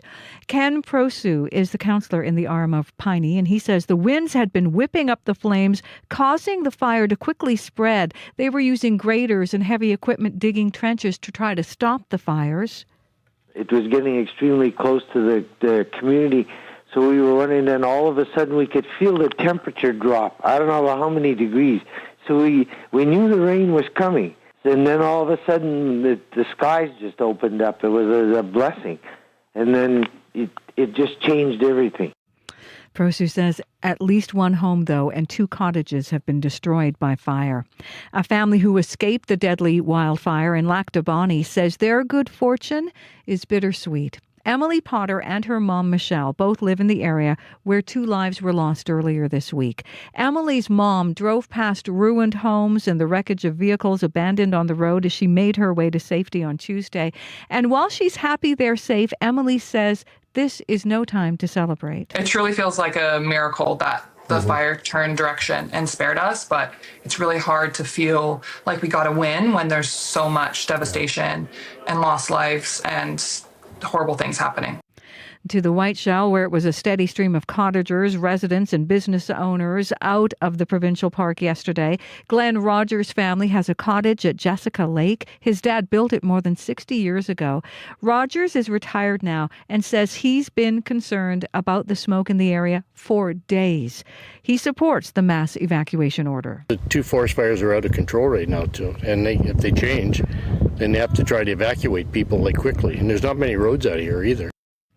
Rogers packed up family photos. Now, the organization, you can find the latest, by the way, on those wildfires on our website this morning, and we'll have more throughout the show here on Information Radio. The organization representing pharmacists is happy Manitoba's making it easier for people to pick up prescription birth control. Last year, the government made it free, and soon it will give pharmacists the ability to prescribe these contraceptives.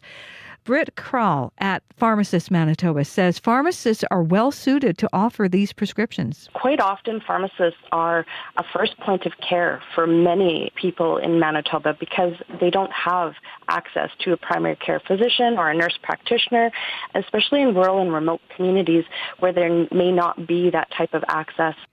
Pharmacists can already prescribe prescription birth control in all provinces except Manitoba and Ontario. The former owner of a northern Manitoba hunting lodge says recent caribou wastage allegations against First Nations hunters don't line up with his experience of the area.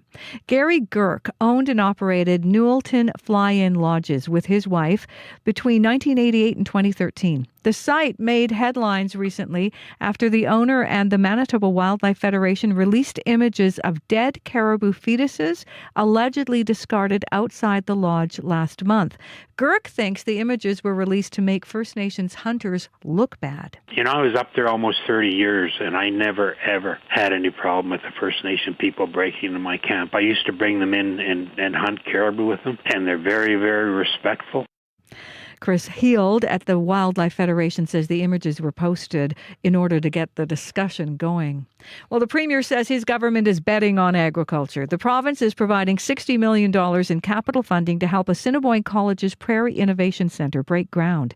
That centre in Brandon will more than double Assiniboine College's agricultural school. Wab Canoe says these students will be critical in ensuring there are enough workers in agriculture. We know that there's so many jobs that we're going to have to fill going forward into the coming years to be able to keep growing that backbone of our provincial economy.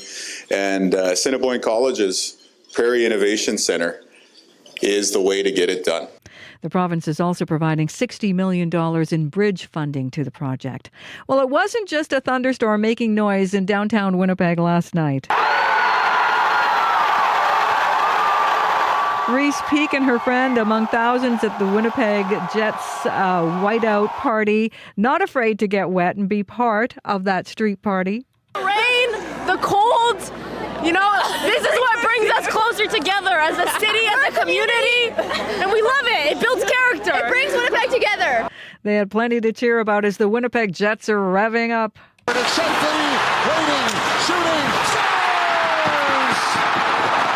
Mark Scheifele in the second period there on Sportsnet as the Jets stave off elimination with a convincing 4-0 win against Dallas. Forward Kyle Connor says everyone on the team stepped up. It's just a combination of everybody having that extra gear and that fight and just being dialed in. And, you know, it's the ultimate team sport. We need every single guy in here going. And, you know, it's the toughest time of year. And, you know, I thought we stepped up, but, you know, obviously job's not done.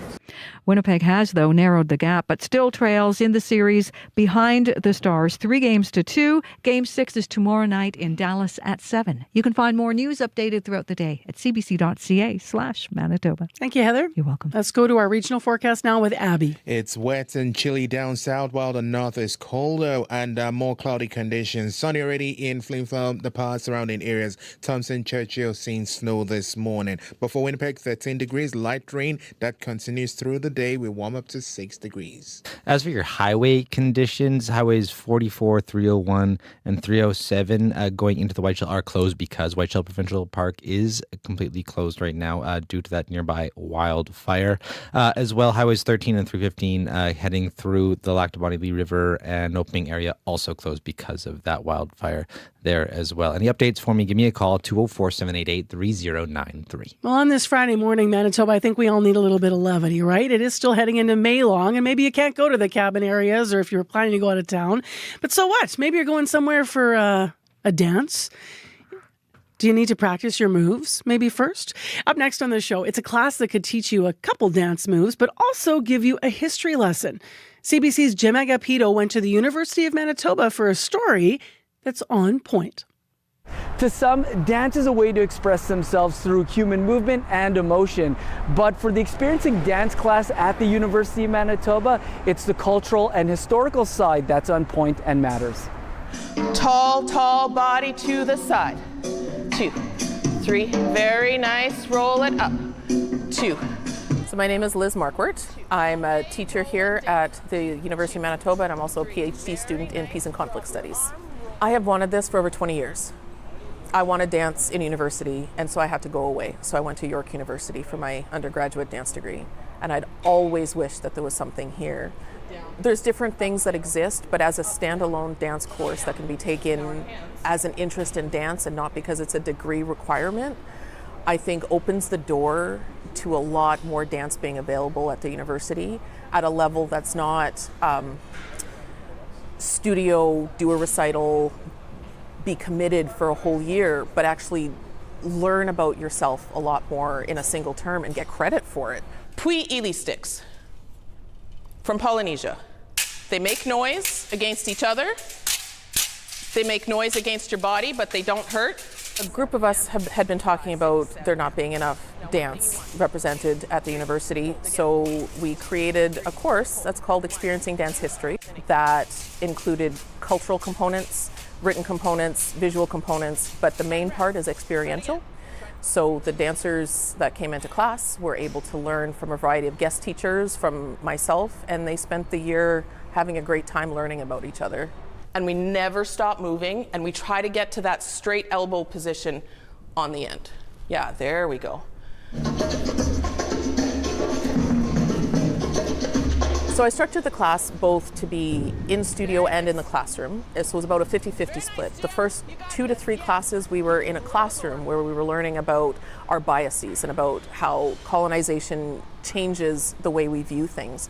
But it's usually through the dominant culture's lens. What I tried to do was start to take the information from the oppressed lens. Switch, switch, 1, switch, switch. So now without a break in between, it goes 1 switch, switch, 1 switch, switch, 1 switch, switch, 1 switch, switch.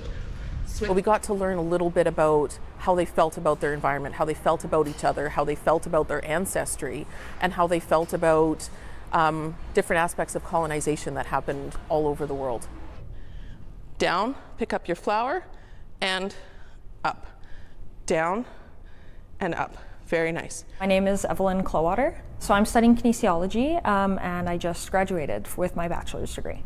I found it very interesting seeing that there was a cultural dance class. I do cultural dance myself. I do Polish folk dancing, so it stood out to me trying to maybe try out some other dances, other cultural dances, and experience that.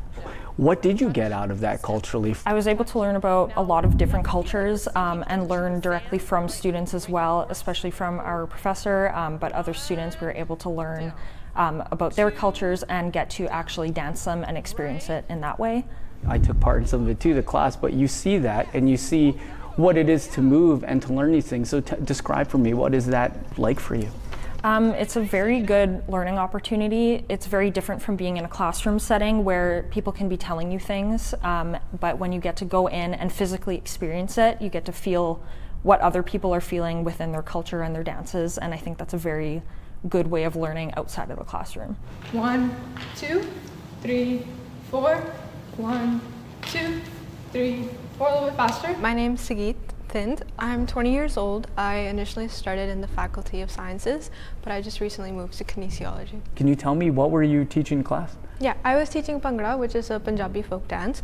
I've been dancing since I was very young, so it's been a part of my life from the very start.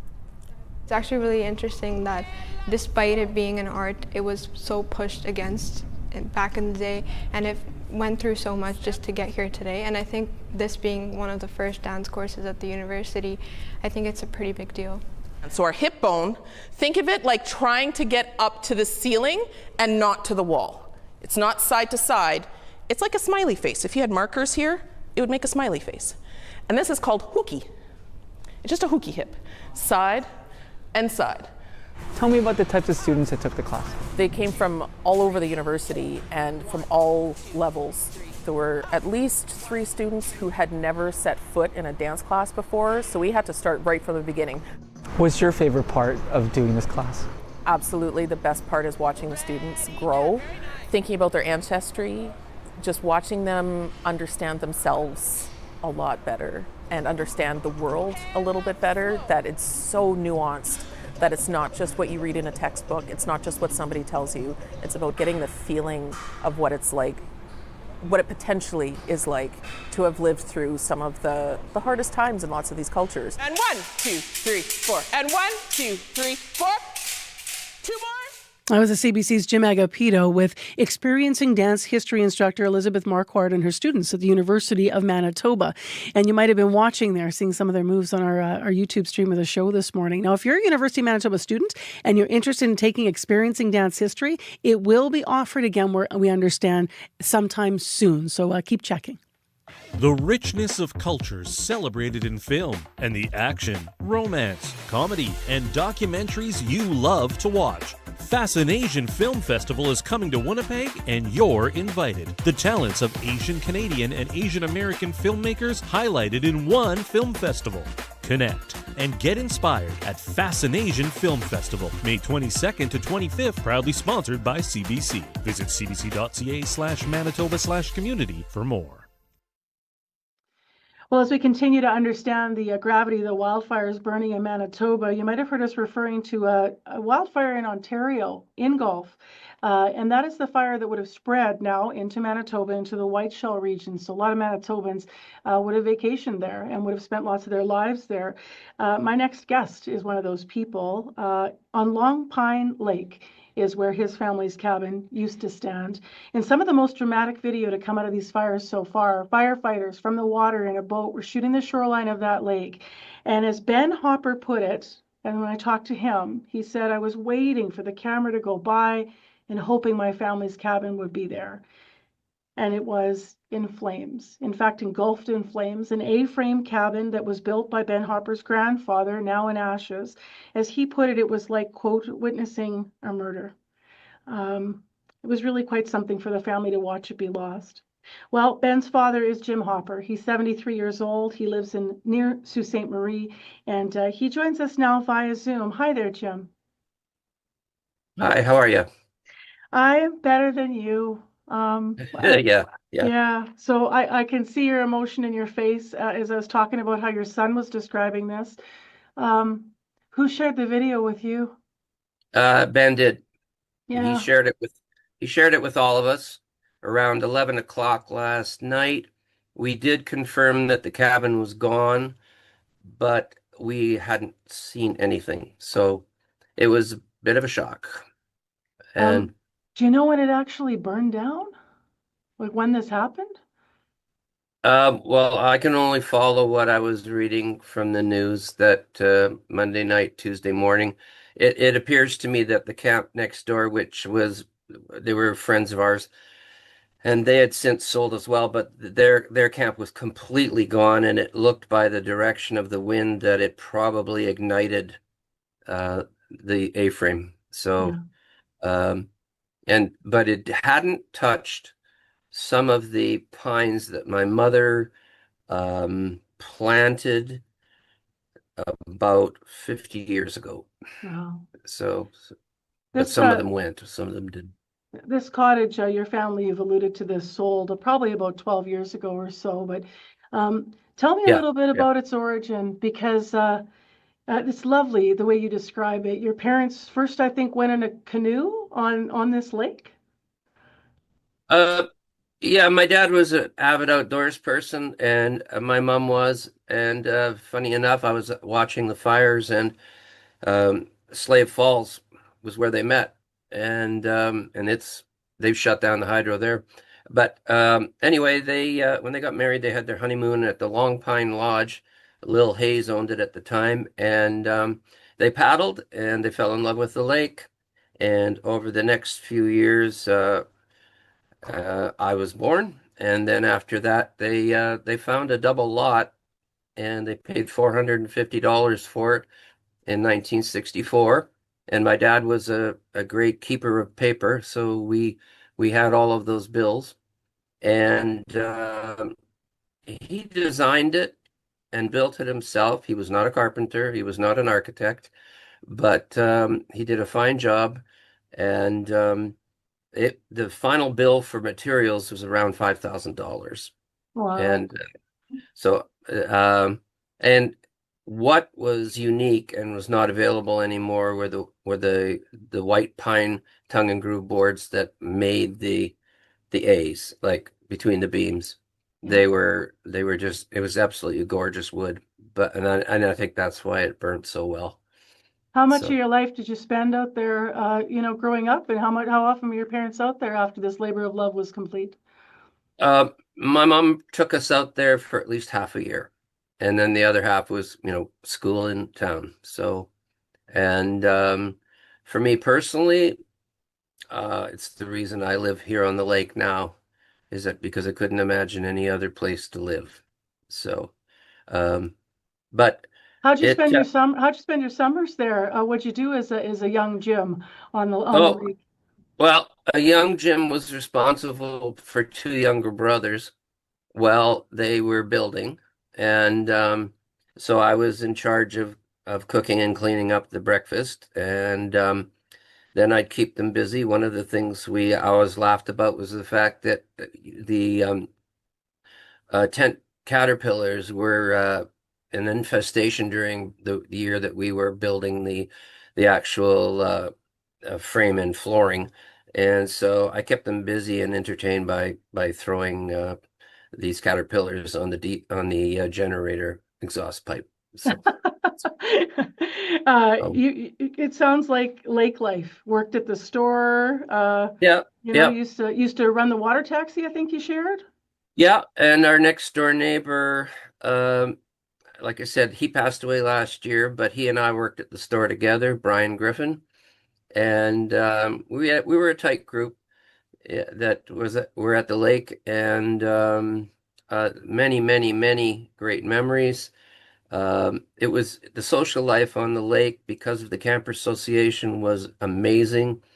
And there was a regatta and we had dances. And as I said to you before, you knew the place was rocking when the skunks would come out from underneath the dance floor. But that was the way it was then.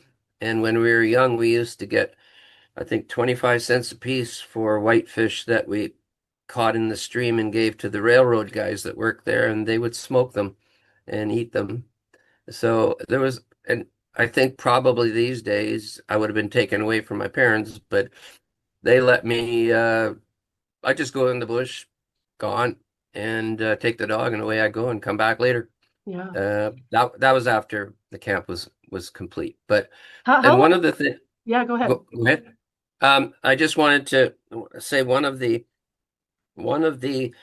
major accomplishments that my father was proud of, other than, obviously built a beautiful place, but he always wanted a stone fireplace, and it almost killed us to do it, but it was built, and my children remember it fondly because they would go swimming in the evening, put on their PJs, and I'd play them some music while the fire, crackled, and they ate marshmallows and things like that. And one funny thing that happened that I always think about too was as it was being built, you could always hear people on the lake. They didn't really realize we could hear everything they said. And they didn't know what was going on. They thought it was a church. They thought they were building a church. So what was the size of it? And I mean, how long did it take to build, given that, as you said, your dad and mom weren't really builders. They just went into this. yeah. Well, it because Ingolf was all boat access only, it had to be barged in. So the concrete pads mostly were done there, I believe, and then the beams and the flooring all came as one. I do remember we had a 56 Chevy Bel Air with a little trailer behind it, and the first thing my dad built was an outhouse, and he built it. We lived on Bronx Avenue in EK, and he built it in the garage, and it was the big hit of all the kids because it was a two-seater.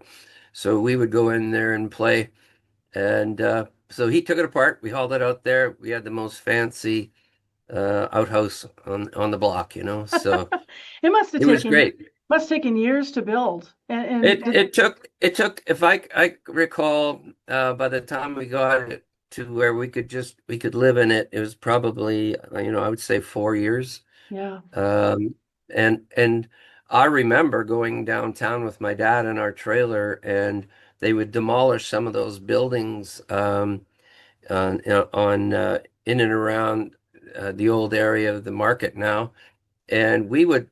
In those days, you could just walk in and we would pull out lumber and all kinds of things and fill the trailer, take it to the lake. How And a lot of Manitobans in that area, right?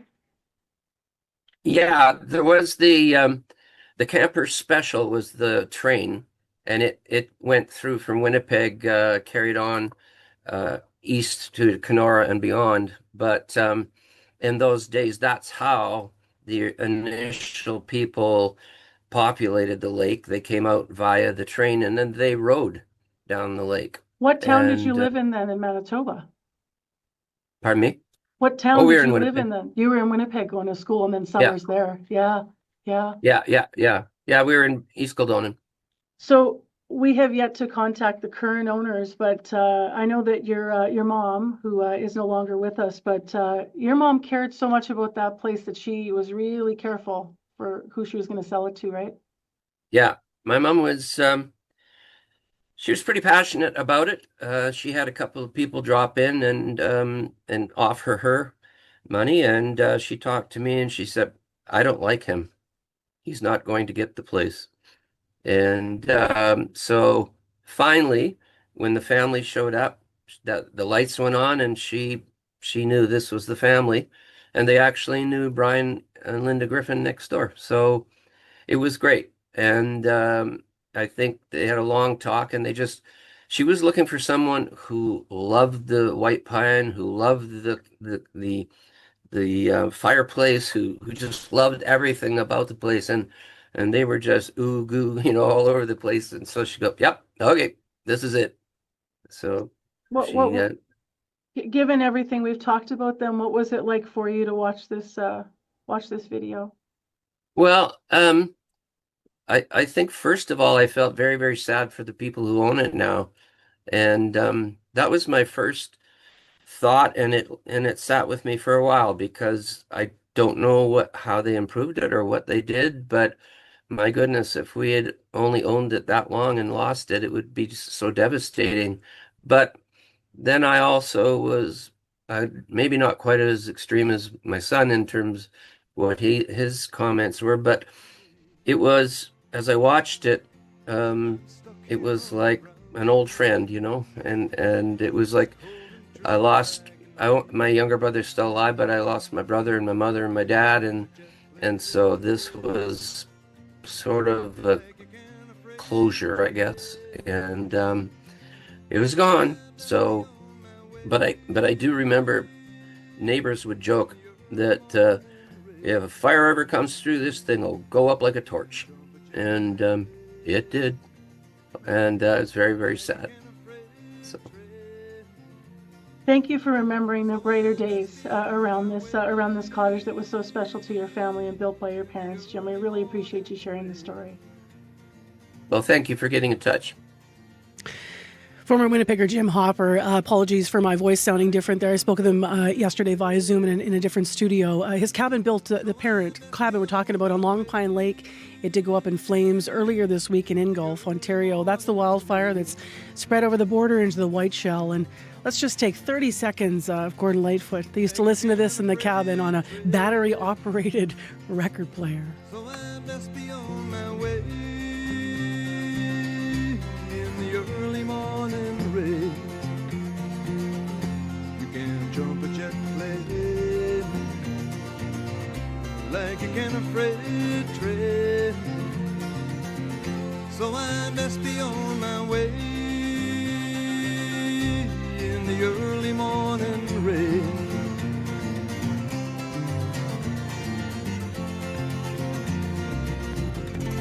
Well, we need more early morning rain right now. We've got some, and across Manitoba, we also have some in the fire areas. We know it was raining in Lac du Bonnet, for example, earlier. In Winnipeg, light drizzle, 9 degrees. Our temperature is going to fall to 6. We're expecting 10 to 15 millimeters of rain, so not light at all, actually. Heavy rain periods this morning, and hazy as well. Winds are going to be gusting from the north to 80 kilometers per hour. We have an air quality statement in effect for Winnipeg and much of southern Manitoba. Steinbach, Selkirk, Dugald, Arm Cartier, and Headingley is, pardon me, you know what? I am wrong with this. I've been getting this wrong all morning.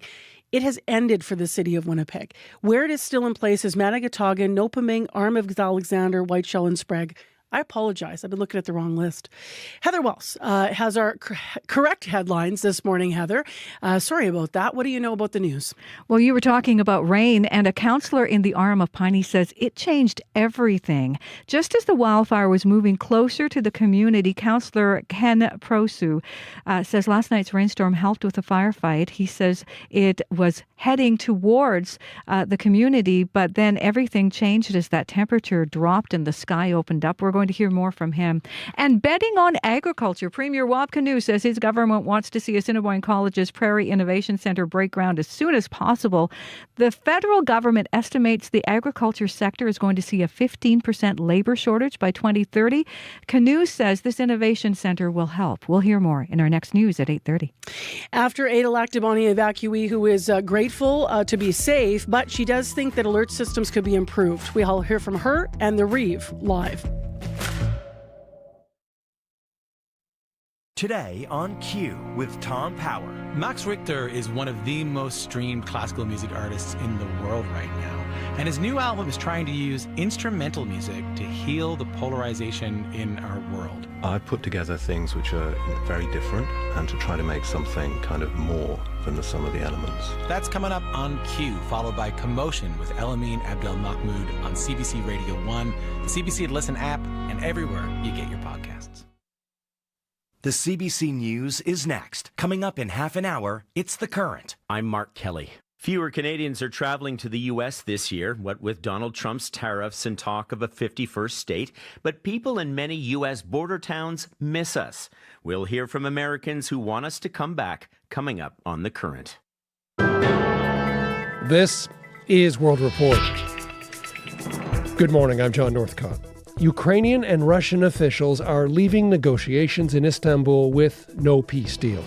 It is not coming as a surprise to anyone after Russian President Vladimir Putin refused to attend and Ukrainian President Volodymyr Zelensky refused to meet with the low-level delegation that was sent by Putin. With more on the talks, here's Dominic Validas. The talks, the first between Russia and Ukraine for 3 years, lasted around 2 hours. According to one Ukrainian diplomatic source, Russia's demands during the critical meeting were detached from reality and went far beyond anything previously discussed between the two countries. They reportedly included ultimatums for Ukraine to withdraw from its territory in exchange for a ceasefire. With no Vladimir Putin and no Volodymyr Zelensky taking part in today's talks, hopes of a breakthrough were low before they began. An opinion expressed by US Secretary of State Marco Rubio, who's leading the American team. We don't have high expectations. And frankly, at this point, I think it's abundantly clear that the only way we're going to have a breakthrough here is between President Trump and President Putin. We'll see what happens with Russia and Ukraine. I think. And such a meeting could now be on the cards, with US President Donald Trump saying he will hold talks with Putin as soon as they can be set up. Dominic Validas for CBC News, Riga, Latvia. Hospitals in Gaza say more than 90 people are dead after a third night of Israeli strikes. Palestinian sources say the attacks are coming from land, sea and air. Crystal Gamansing has the latest. Explosions in the night, panic searches of rubble at daybreak. The threat of death looms over Gaza, with intensifying strikes seemingly focused mostly on central and northern areas. We're not immune or in any way insensitive to the suffering of the people of Gaza. U.S. Secretary of State Marco Rubio yesterday acknowledged the worsening humanitarian crisis. While bombardments have been ongoing, Israel has been blocking humanitarian aid since early March. We're looking at Gaza. Today, U.S. President Donald Trump, still in the Middle East, said the U.S. is going to take care of that. A lot of people are starving. There's a lot of bad things going on. And the shed is pretty empty of tools after a year and a half of these horrors. Retired senior diplomat and member of UK's House of Lords, Peter Ricketts, says Britain should be sanctioning far-right Israeli ministers, halting the little arms trade that it does with Israel, and recognizing a Palestinian state. It's striking that Keir Starmer has been prepared to be very bold and decisive over the Ukraine crisis. The government has frankly been much more hesitant over some of these possible actions they could take. Israel's security cabinet approved plans to expand its military offensive against Hamas earlier this month. The full force of the Israeli military would be used, according to Prime Minister Benjamin Netanyahu, to destroy Hamas and rescue the remaining hostages. An increased offensive, reports Israeli media, could start after President Trump leaves the region. Crystal Gamansing, CBC News, London. The Canadian military insists it is getting a handle on its recruiting crisis. But CBC News has obtained a leaked internal report that suggests not many new recruits are sticking around for long, and many say they aren't getting trained for the job they want. Murray Brewster has more. There's no point recruiting if you're not retaining people. A statement of the obvious from Canada's top military commander, General Jenny Carignan, as she was questioned recently about efforts to keep people in uniform while the forces deals with a shortage of as many as 14,000 troops. A new internal report obtained by CBC News shows the military and the Defence Department are doing themselves no favours in that category. The evaluation says the highest attrition rates within the military involve its lowest ranks and newest members. Essentially, people are coming through the door, but many quit in frustration over the inability to get trained. Some are waiting as long as 206 days, but in the meantime are underemployed. When you're sitting like a lame duck around waiting for your training, well, your morale can wane very quickly. Charlotte Duval-Lantoine is a defense researcher who says not fixing training in tandem with fixing recruiting undermines everything the military is trying to accomplish. There's a lack of trust in the chain of command when you're seeing documents after documents after documents coming out saying that the people first mission always, that personnel is the number one priority, but then that does not get funded. 3 years ago, DND unveiled a strategy to keep members in uniform. As part of it, a research office was set up to help advise on how best to retain people. It was defunded recently, with no explanation from the department. Murray Brewster, CBC News, Ottawa. Diplomats and global business leaders are in Ottawa trying to chart a course through the tariff war with the United States. They're gathering for the B7 conference, a partner event ahead of the G7 summit next month in Alberta. The U.S. Ambassador to Canada, Pete Hoekstra, and former U.S. Ambassador to the UN, Nikki Haley, are among those scheduled to speak. The weather is expected to help firefighters battling wildfires in Manitoba. Rain is forecast for the Whiteshell region east of Winnipeg. About 20 fires are burning across the province. At least 3 are out of control. Meanwhile, one community is in mourning the deaths of 2 residents killed by a wildfire. Riley Lachuk reports. Everyone in the province is cheering for you guys right now. Words of support. Manitoba Premier Wab Kinew meeting with a group of firefighters in Lac du Bonnet after another long day fighting back flames. It's amazing to see the positivity and the people rallying around the evacuees. The fire near the town northeast of Winnipeg, one of several currently burning out of control. Hundreds of people are displaced. The community coming together for evacuees, while at the same time grieving the deaths of a well-known couple. Identified as Sue and Rich Noel, they were trapped by the fast-moving fire. Their son and his girlfriend were injured but escaped. Eric Makala knew Sue. She was a lovely lady. A lot of people are very sad about it. It's almost indescribable. Michelle Potter was forced to flee the same blaze, packing what she could and leaving she and her family's home in a moment's notice surrounded by fire. It was extremely scary. Potter's home is still standing. She considers herself one of the lucky ones. Another fire prompted the province to close Whiteshell Provincial Park, popular with cottagers and campers. The Premier urging people to forego the usual bonfires and fireworks this May long weekend. This will be a May long where we're asking for rain. Rain is forecast today for much of southern Manitoba, and while wildfire officials say they could use more, they'll take what they can get. Riley Lachuk, CBC News, Winnipeg.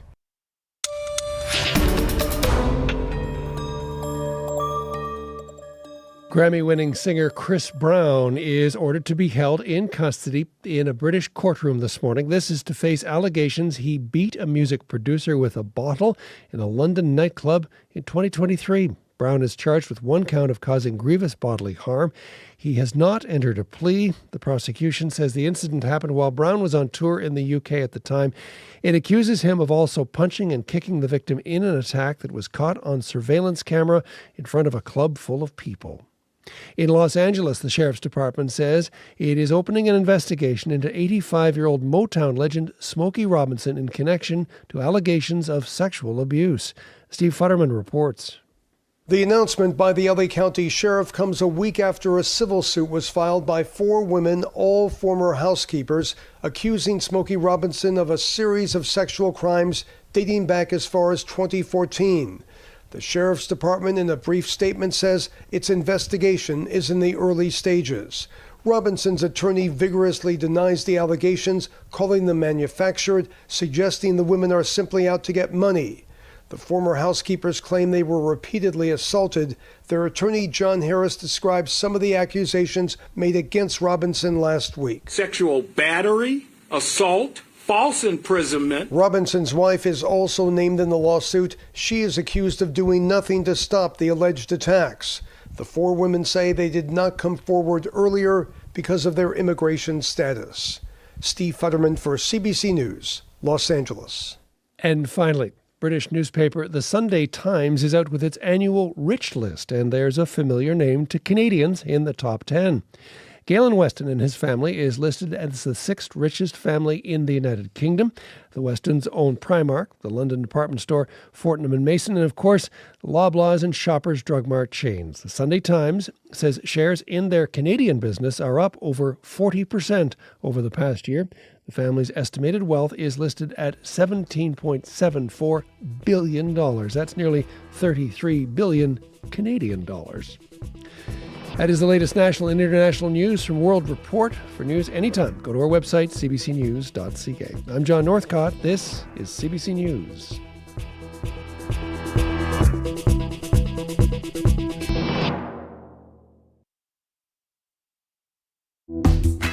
Good morning, Manitoba. Some much-needed rain is falling in parts of the province.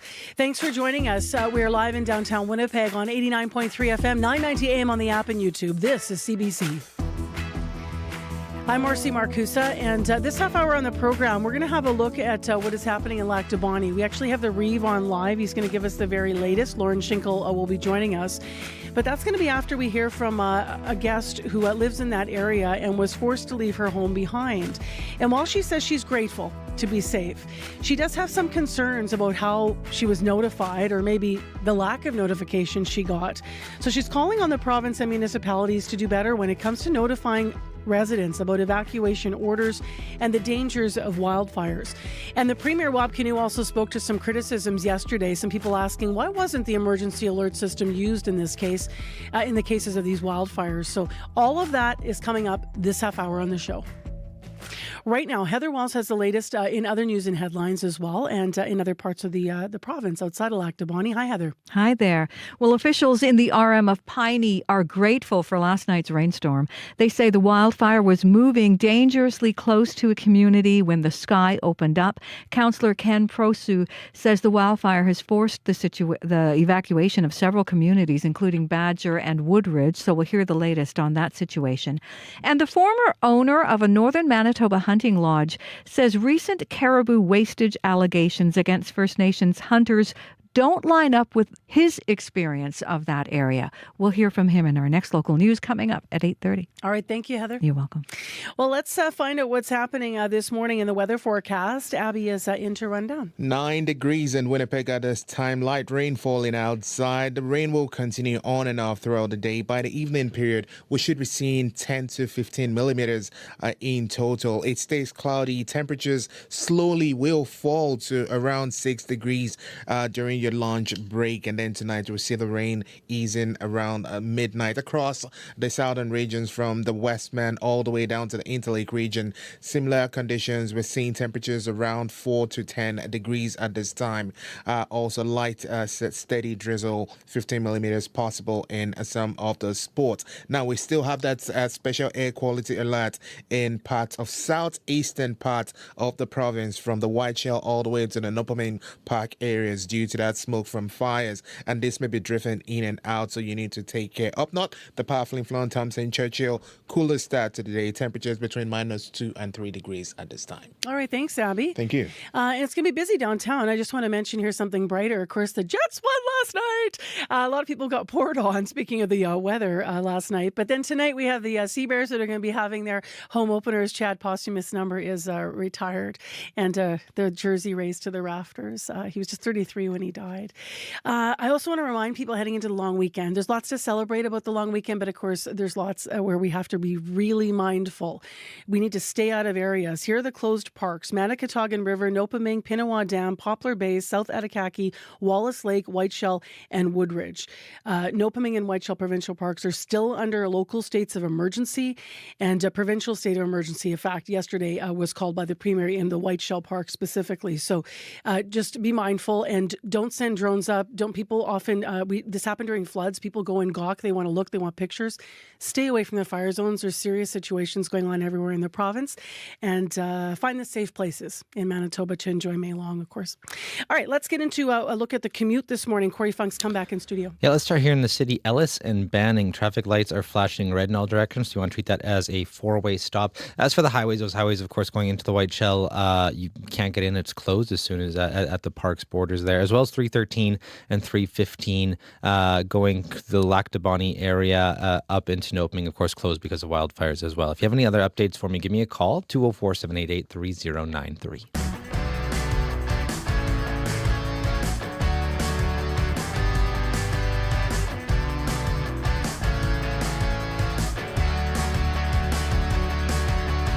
Well, it's been 4 days since Glenda Gould was last home. She's one of hundreds of people in the arm of Lac de Bonnie who have been displaced due to the deadly wildfires. As you know, 2 Manitobans died after being trapped in a wildfire there earlier this week. Earlier this morning, we were hearing people remembering them and starting a GoFundMe for their family, for their sons left behind. Glenda has spent her last moments in her home Tuesday night sitting and waiting, she says, for some kind of notice that it was time to leave. The fire and smoke grew closer to her home. She says that warning, though, never came. So she and her husband left. She is calling this morning on the province and municipality to do a better job warning the community, though she does want to say she's grateful for the work that is being done. And she joins us via Zoom. Hi there, Glenda. Good morning. So take me to sitting and waiting for this. I mean, were you seeing smoke, smelling smoke? Yes, we had been fighting all day. We were watering our lawn, trying to keep the ground wet because it's tinder dry. We could see flames probably a quarter mile from us, and smoke as the fire was going northwest, or it was moving northwest. Then about 8 o'clock at night, the wind switched to the north, and the smoke just came down like a fog, just dropped. And so at about 10, we decided that it was too smoky to stay, and we left. Where specifically is your house located? We're at the end. You're on Langston Way. We are at the end of Langston Way where it meets Highway 433. So you're in the right in the middle of the fire zone. Yeah, you're right in that middle of the. I was going to say the heart of the fire zone, in the RM, in the rural area. What have the last few days been like for you? How are you feeling? You managed to get out. I'm feeling very anxious. Feeling very displaced. I've had to move twice. Which has been challenging. And my husband has stayed behind in the town of Lac de Bonnie, and I've come to Winnipeg last night. How is your house doing? Do you know? Last night I was told when emergency management actually came to the door where I was staying and said we had to leave, that it was still standing, which I'm very grateful for. So your first place when you left home, that you left to, you were then had to evacuate from there. Yeah. Yeah, and now you're in Winnipeg. Tell me what kind of notification you were hoping for that you would get or you were expecting. I was expecting actually someone to come to the door and say it was time to leave, or the phone to go off through the emergency notification service that we've subscribed to. That's what I was expecting. So instead, it didn't happen. Nobody came to the door later and said, you need to evacuate. It's time to go. What do you mean the emergency notification system that you'd subscribe to? Is that a local service, or are you talking about the one that pops up on our phone provincially? No, the RM of Lac du Bonny has set up, I believe it's called Contact. I could be wrong about that. And they're supposed to notify you when there is emergencies. We've received it before, like if there's been a tornado warning, we get this is the emergency services, but it didn't happen this time. The RM does say they're putting evacuation notices on their website and Facebook page. How does that sit with you? I would say that should be a secondary notification service, because not everybody has Facebook. We were busy outside trying to keep the place, wet. And I didn't have time to look on my Facebook. I don't have time to look on my emails on my phone. The power went out at 4:00. So, there was no, other than my phone, there was no other ability to get online or look at any media. So I think that I would like to see that they improve that service so that everybody gets a notification as they need to. I want you to hear something that Premier Wab Kinew said as part of a wider issue here, because he was asked during the news conference yesterday live about alerts and why there wasn't an emergency alert system used during the wildfire evacuation orders, from the provincial perspective here. Here's what he said. That is a tool that has been part of the discussion of being used. When we talk about the response, we're talking about following a plan that has been set up and drilled and practiced. And because of that prep work, we don't necessarily want to change, I guess, the MO unless there's a serious, call for that to happen. So I can tell you that the idea of putting out an emergency alert was part of the discussions that we've had. But in the first instance, we go with the plan that's been drilled locally. What do you think of that response that, that they are discussing how to move forward and do better, but they went to the plan in place? I think it's a learning opportunity. It should have been more in the forefront. I think we rely far too much on things like Facebook and email, and not everybody has that. And so if that is what was decided, I don't know in the plan, the emergency plan, what was decided that they were going to use as their primary notification.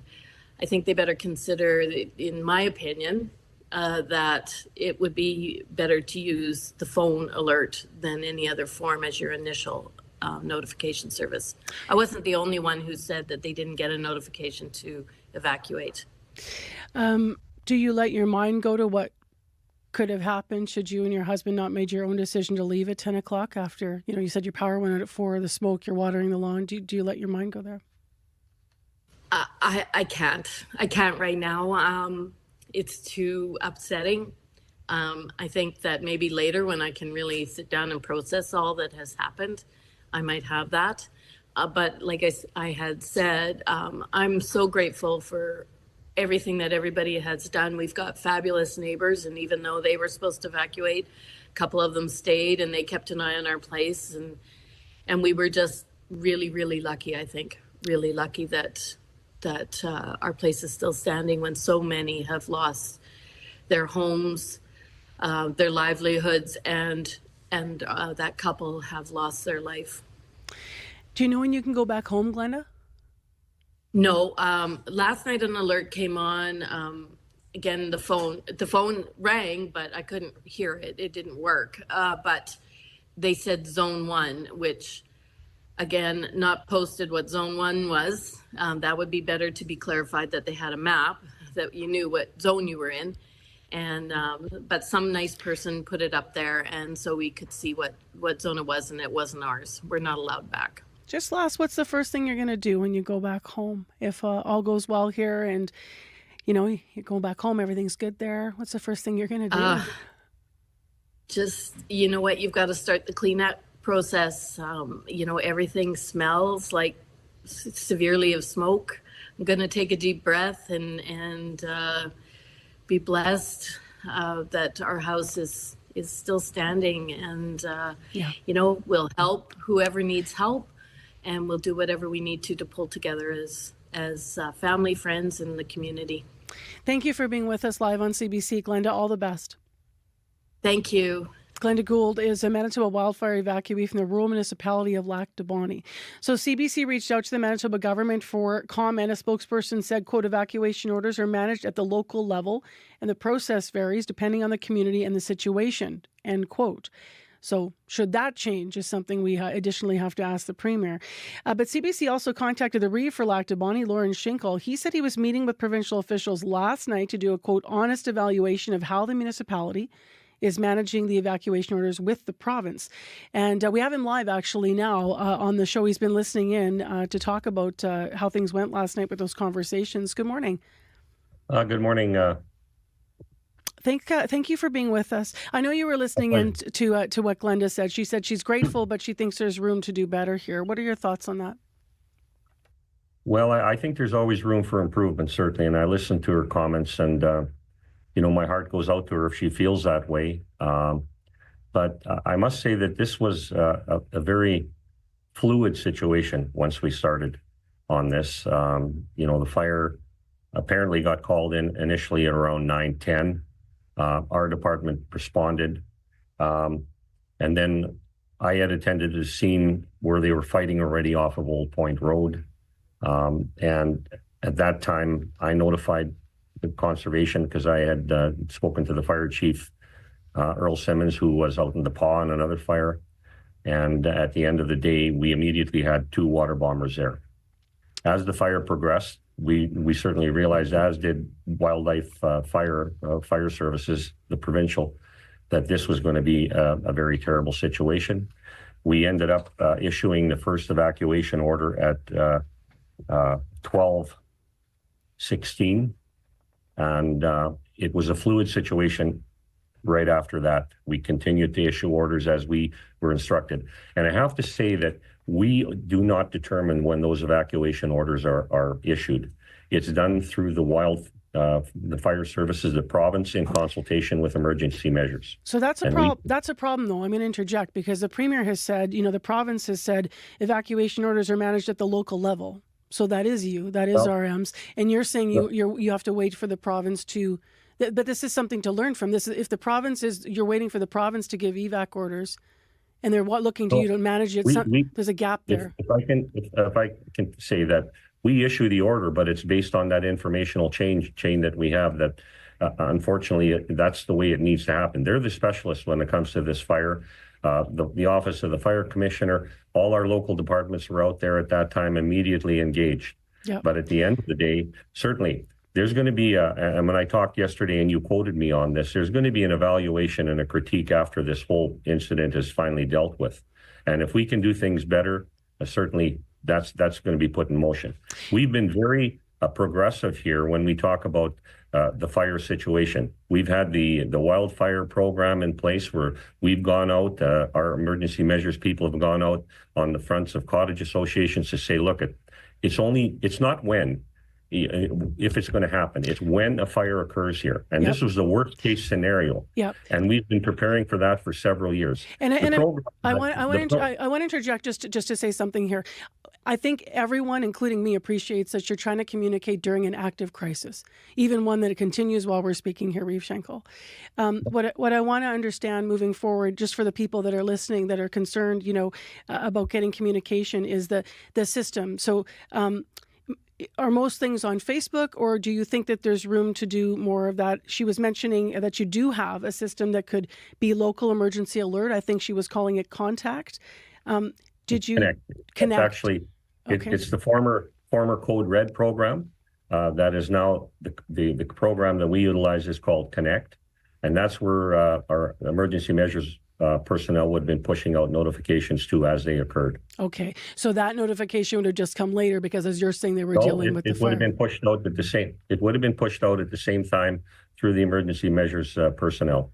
But around midnight, you said 12:16. No, this was 12:16 when the first evacuation order was issued, and that would have been pushed out through our emergency measures personnel. Okay. Through the Connect program. How worried are you that some people then didn't get it and say they don't have Facebook, and so they didn't know? I guess we also sent people door to door, but you have to understand the ferocity of this fire when it started moving. And it was jumping through the treetops. It was moving so quickly. But at the end of the day, we were putting out the evacuation orders based on how the fire was progressing. And if the Connect program failed, there'll be an analysis of that at the end of the day. And if we can do something better, certainly.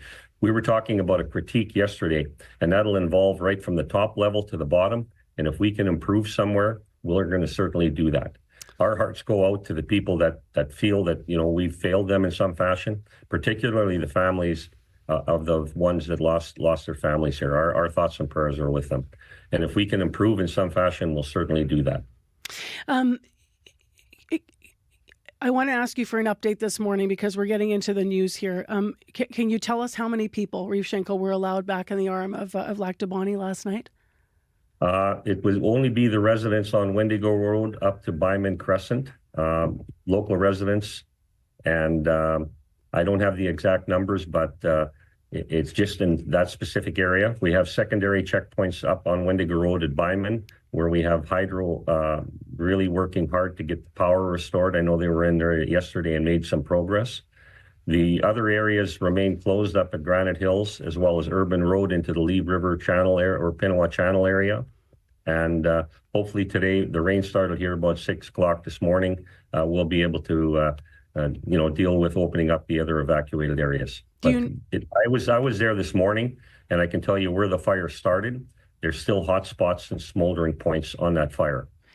Do you know if the fire grew overnight or improved at all? Didn't grow? No, it was contained. It's contained in the same boundaries that were established on Tuesday. It's just the hot spots that we've been dealing with to ensure that it doesn't flare up again. And obviously, Mother Nature is helping us with that today. And just last to what we're talking about alerts moving forward, the Premier says they're looking at the emergency alert system. They said it wasn't used; it is in the discussions. Could you have benefited from that if they did put their overall system and use that?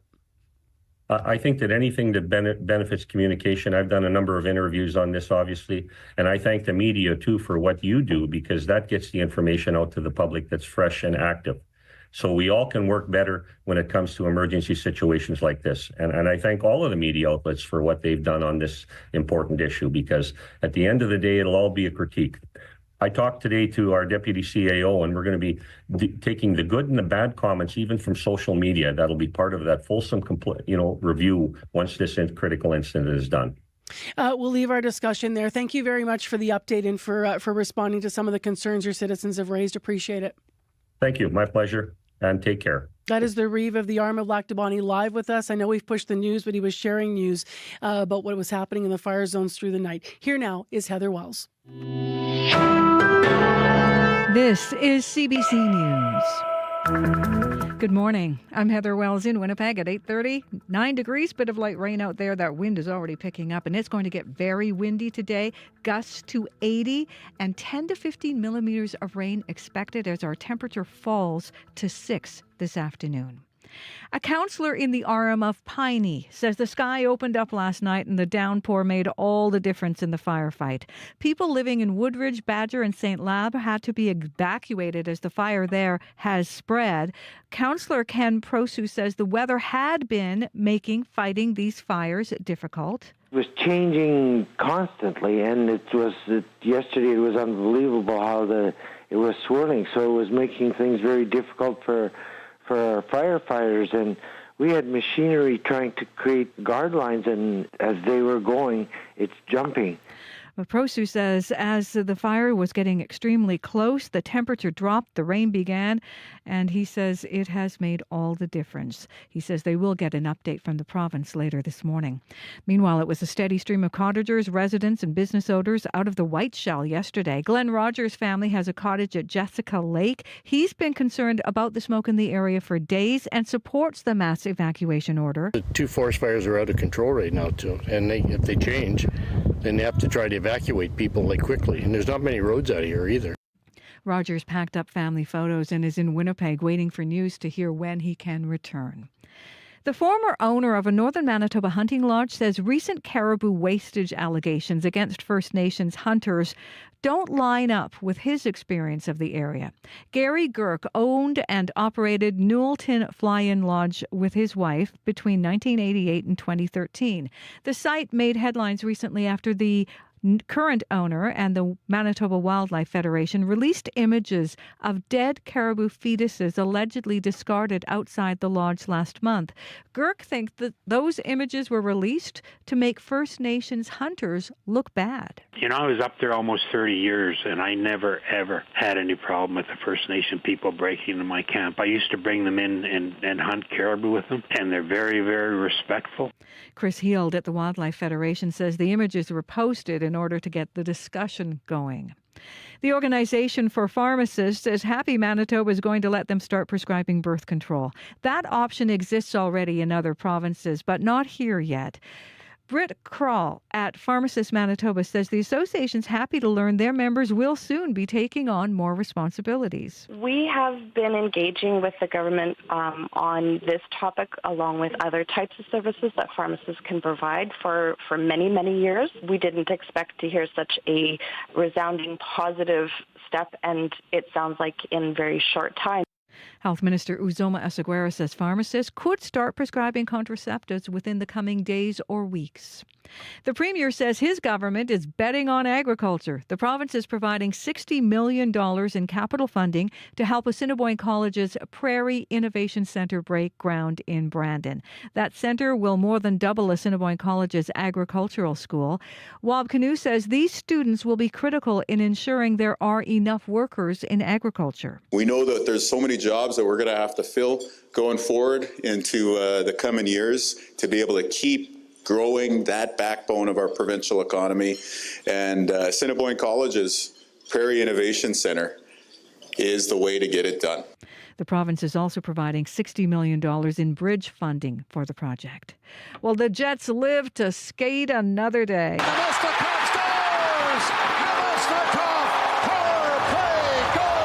The Jets keeping their Stanley Cup quest alive, shutting out the Dallas Stars last night 4-0. Head coach Scott Arniel says his team put its best game on the ice. It was everybody stepping up and not wanting to be eliminated tonight. And that's, you could see it right from the puck drop, the opening shift, and we didn't take our foot off the gas. That win means Winnipeg narrows the gap, but still trails in this series behind the Stars 3-2. Game 6 tomorrow night in Dallas. The start time is 7. You can find more news updated throughout the day at cbc.ca/Manitoba. Lights are back on at Ellis and Banning, and Abby's here with the forecast. It's going to be wet and windy in the southern parts of the province. We're seeing temperatures around 6 degrees later. Expect 15 millimeters of rain. Take care because of the smoke in the southeastern parts of the province. It's still a concern. Thanks, Abby. Thank you. Thank you to our news department, Aaron Broman, as well as Joni Nicolo, as well as Megan Ketcherson and Heather Wells this week, and all of our reporters who've been contributing to our coverage. Thanks to our unit. This is all the people that work in our current affairs unit. Our associate producers, Corey Funk, Abby Adiyemi, Kalkadam Uligeda, Sierra Sanders, Chidi Akuma, Marshall Hodgins, Dylan Longhurst, Jenna Badasso, Carmen Ponto, Ashreed Vaidya, May McKillop, Issa Kixon, Chloe Friesen, and Bruce Layden. Also our CA reporters, community reporter, Shanley Vidal, our reporter in unit, Jim Agapito, host Nadia Kidwai, Faith Flindell, Marjorie Dalhouse, and Margot Watt. Wendy Parker is producer in unit. YouTube producers Brad Lillies and Kevin DiPatebo in this morning, one time only. And thank you to Nellie Gonzalez, who is our current affairs show's producer overall, and also to Leif Larson, who's a senior producer of audio at CBC Manitoba. Biggest thanks goes to you for listening, Manitoba. My name is Marcy Marcusa. Take care, be well, enjoy May long weekend where you can safely, and we'll be hoping for rain in those fire areas. Be well.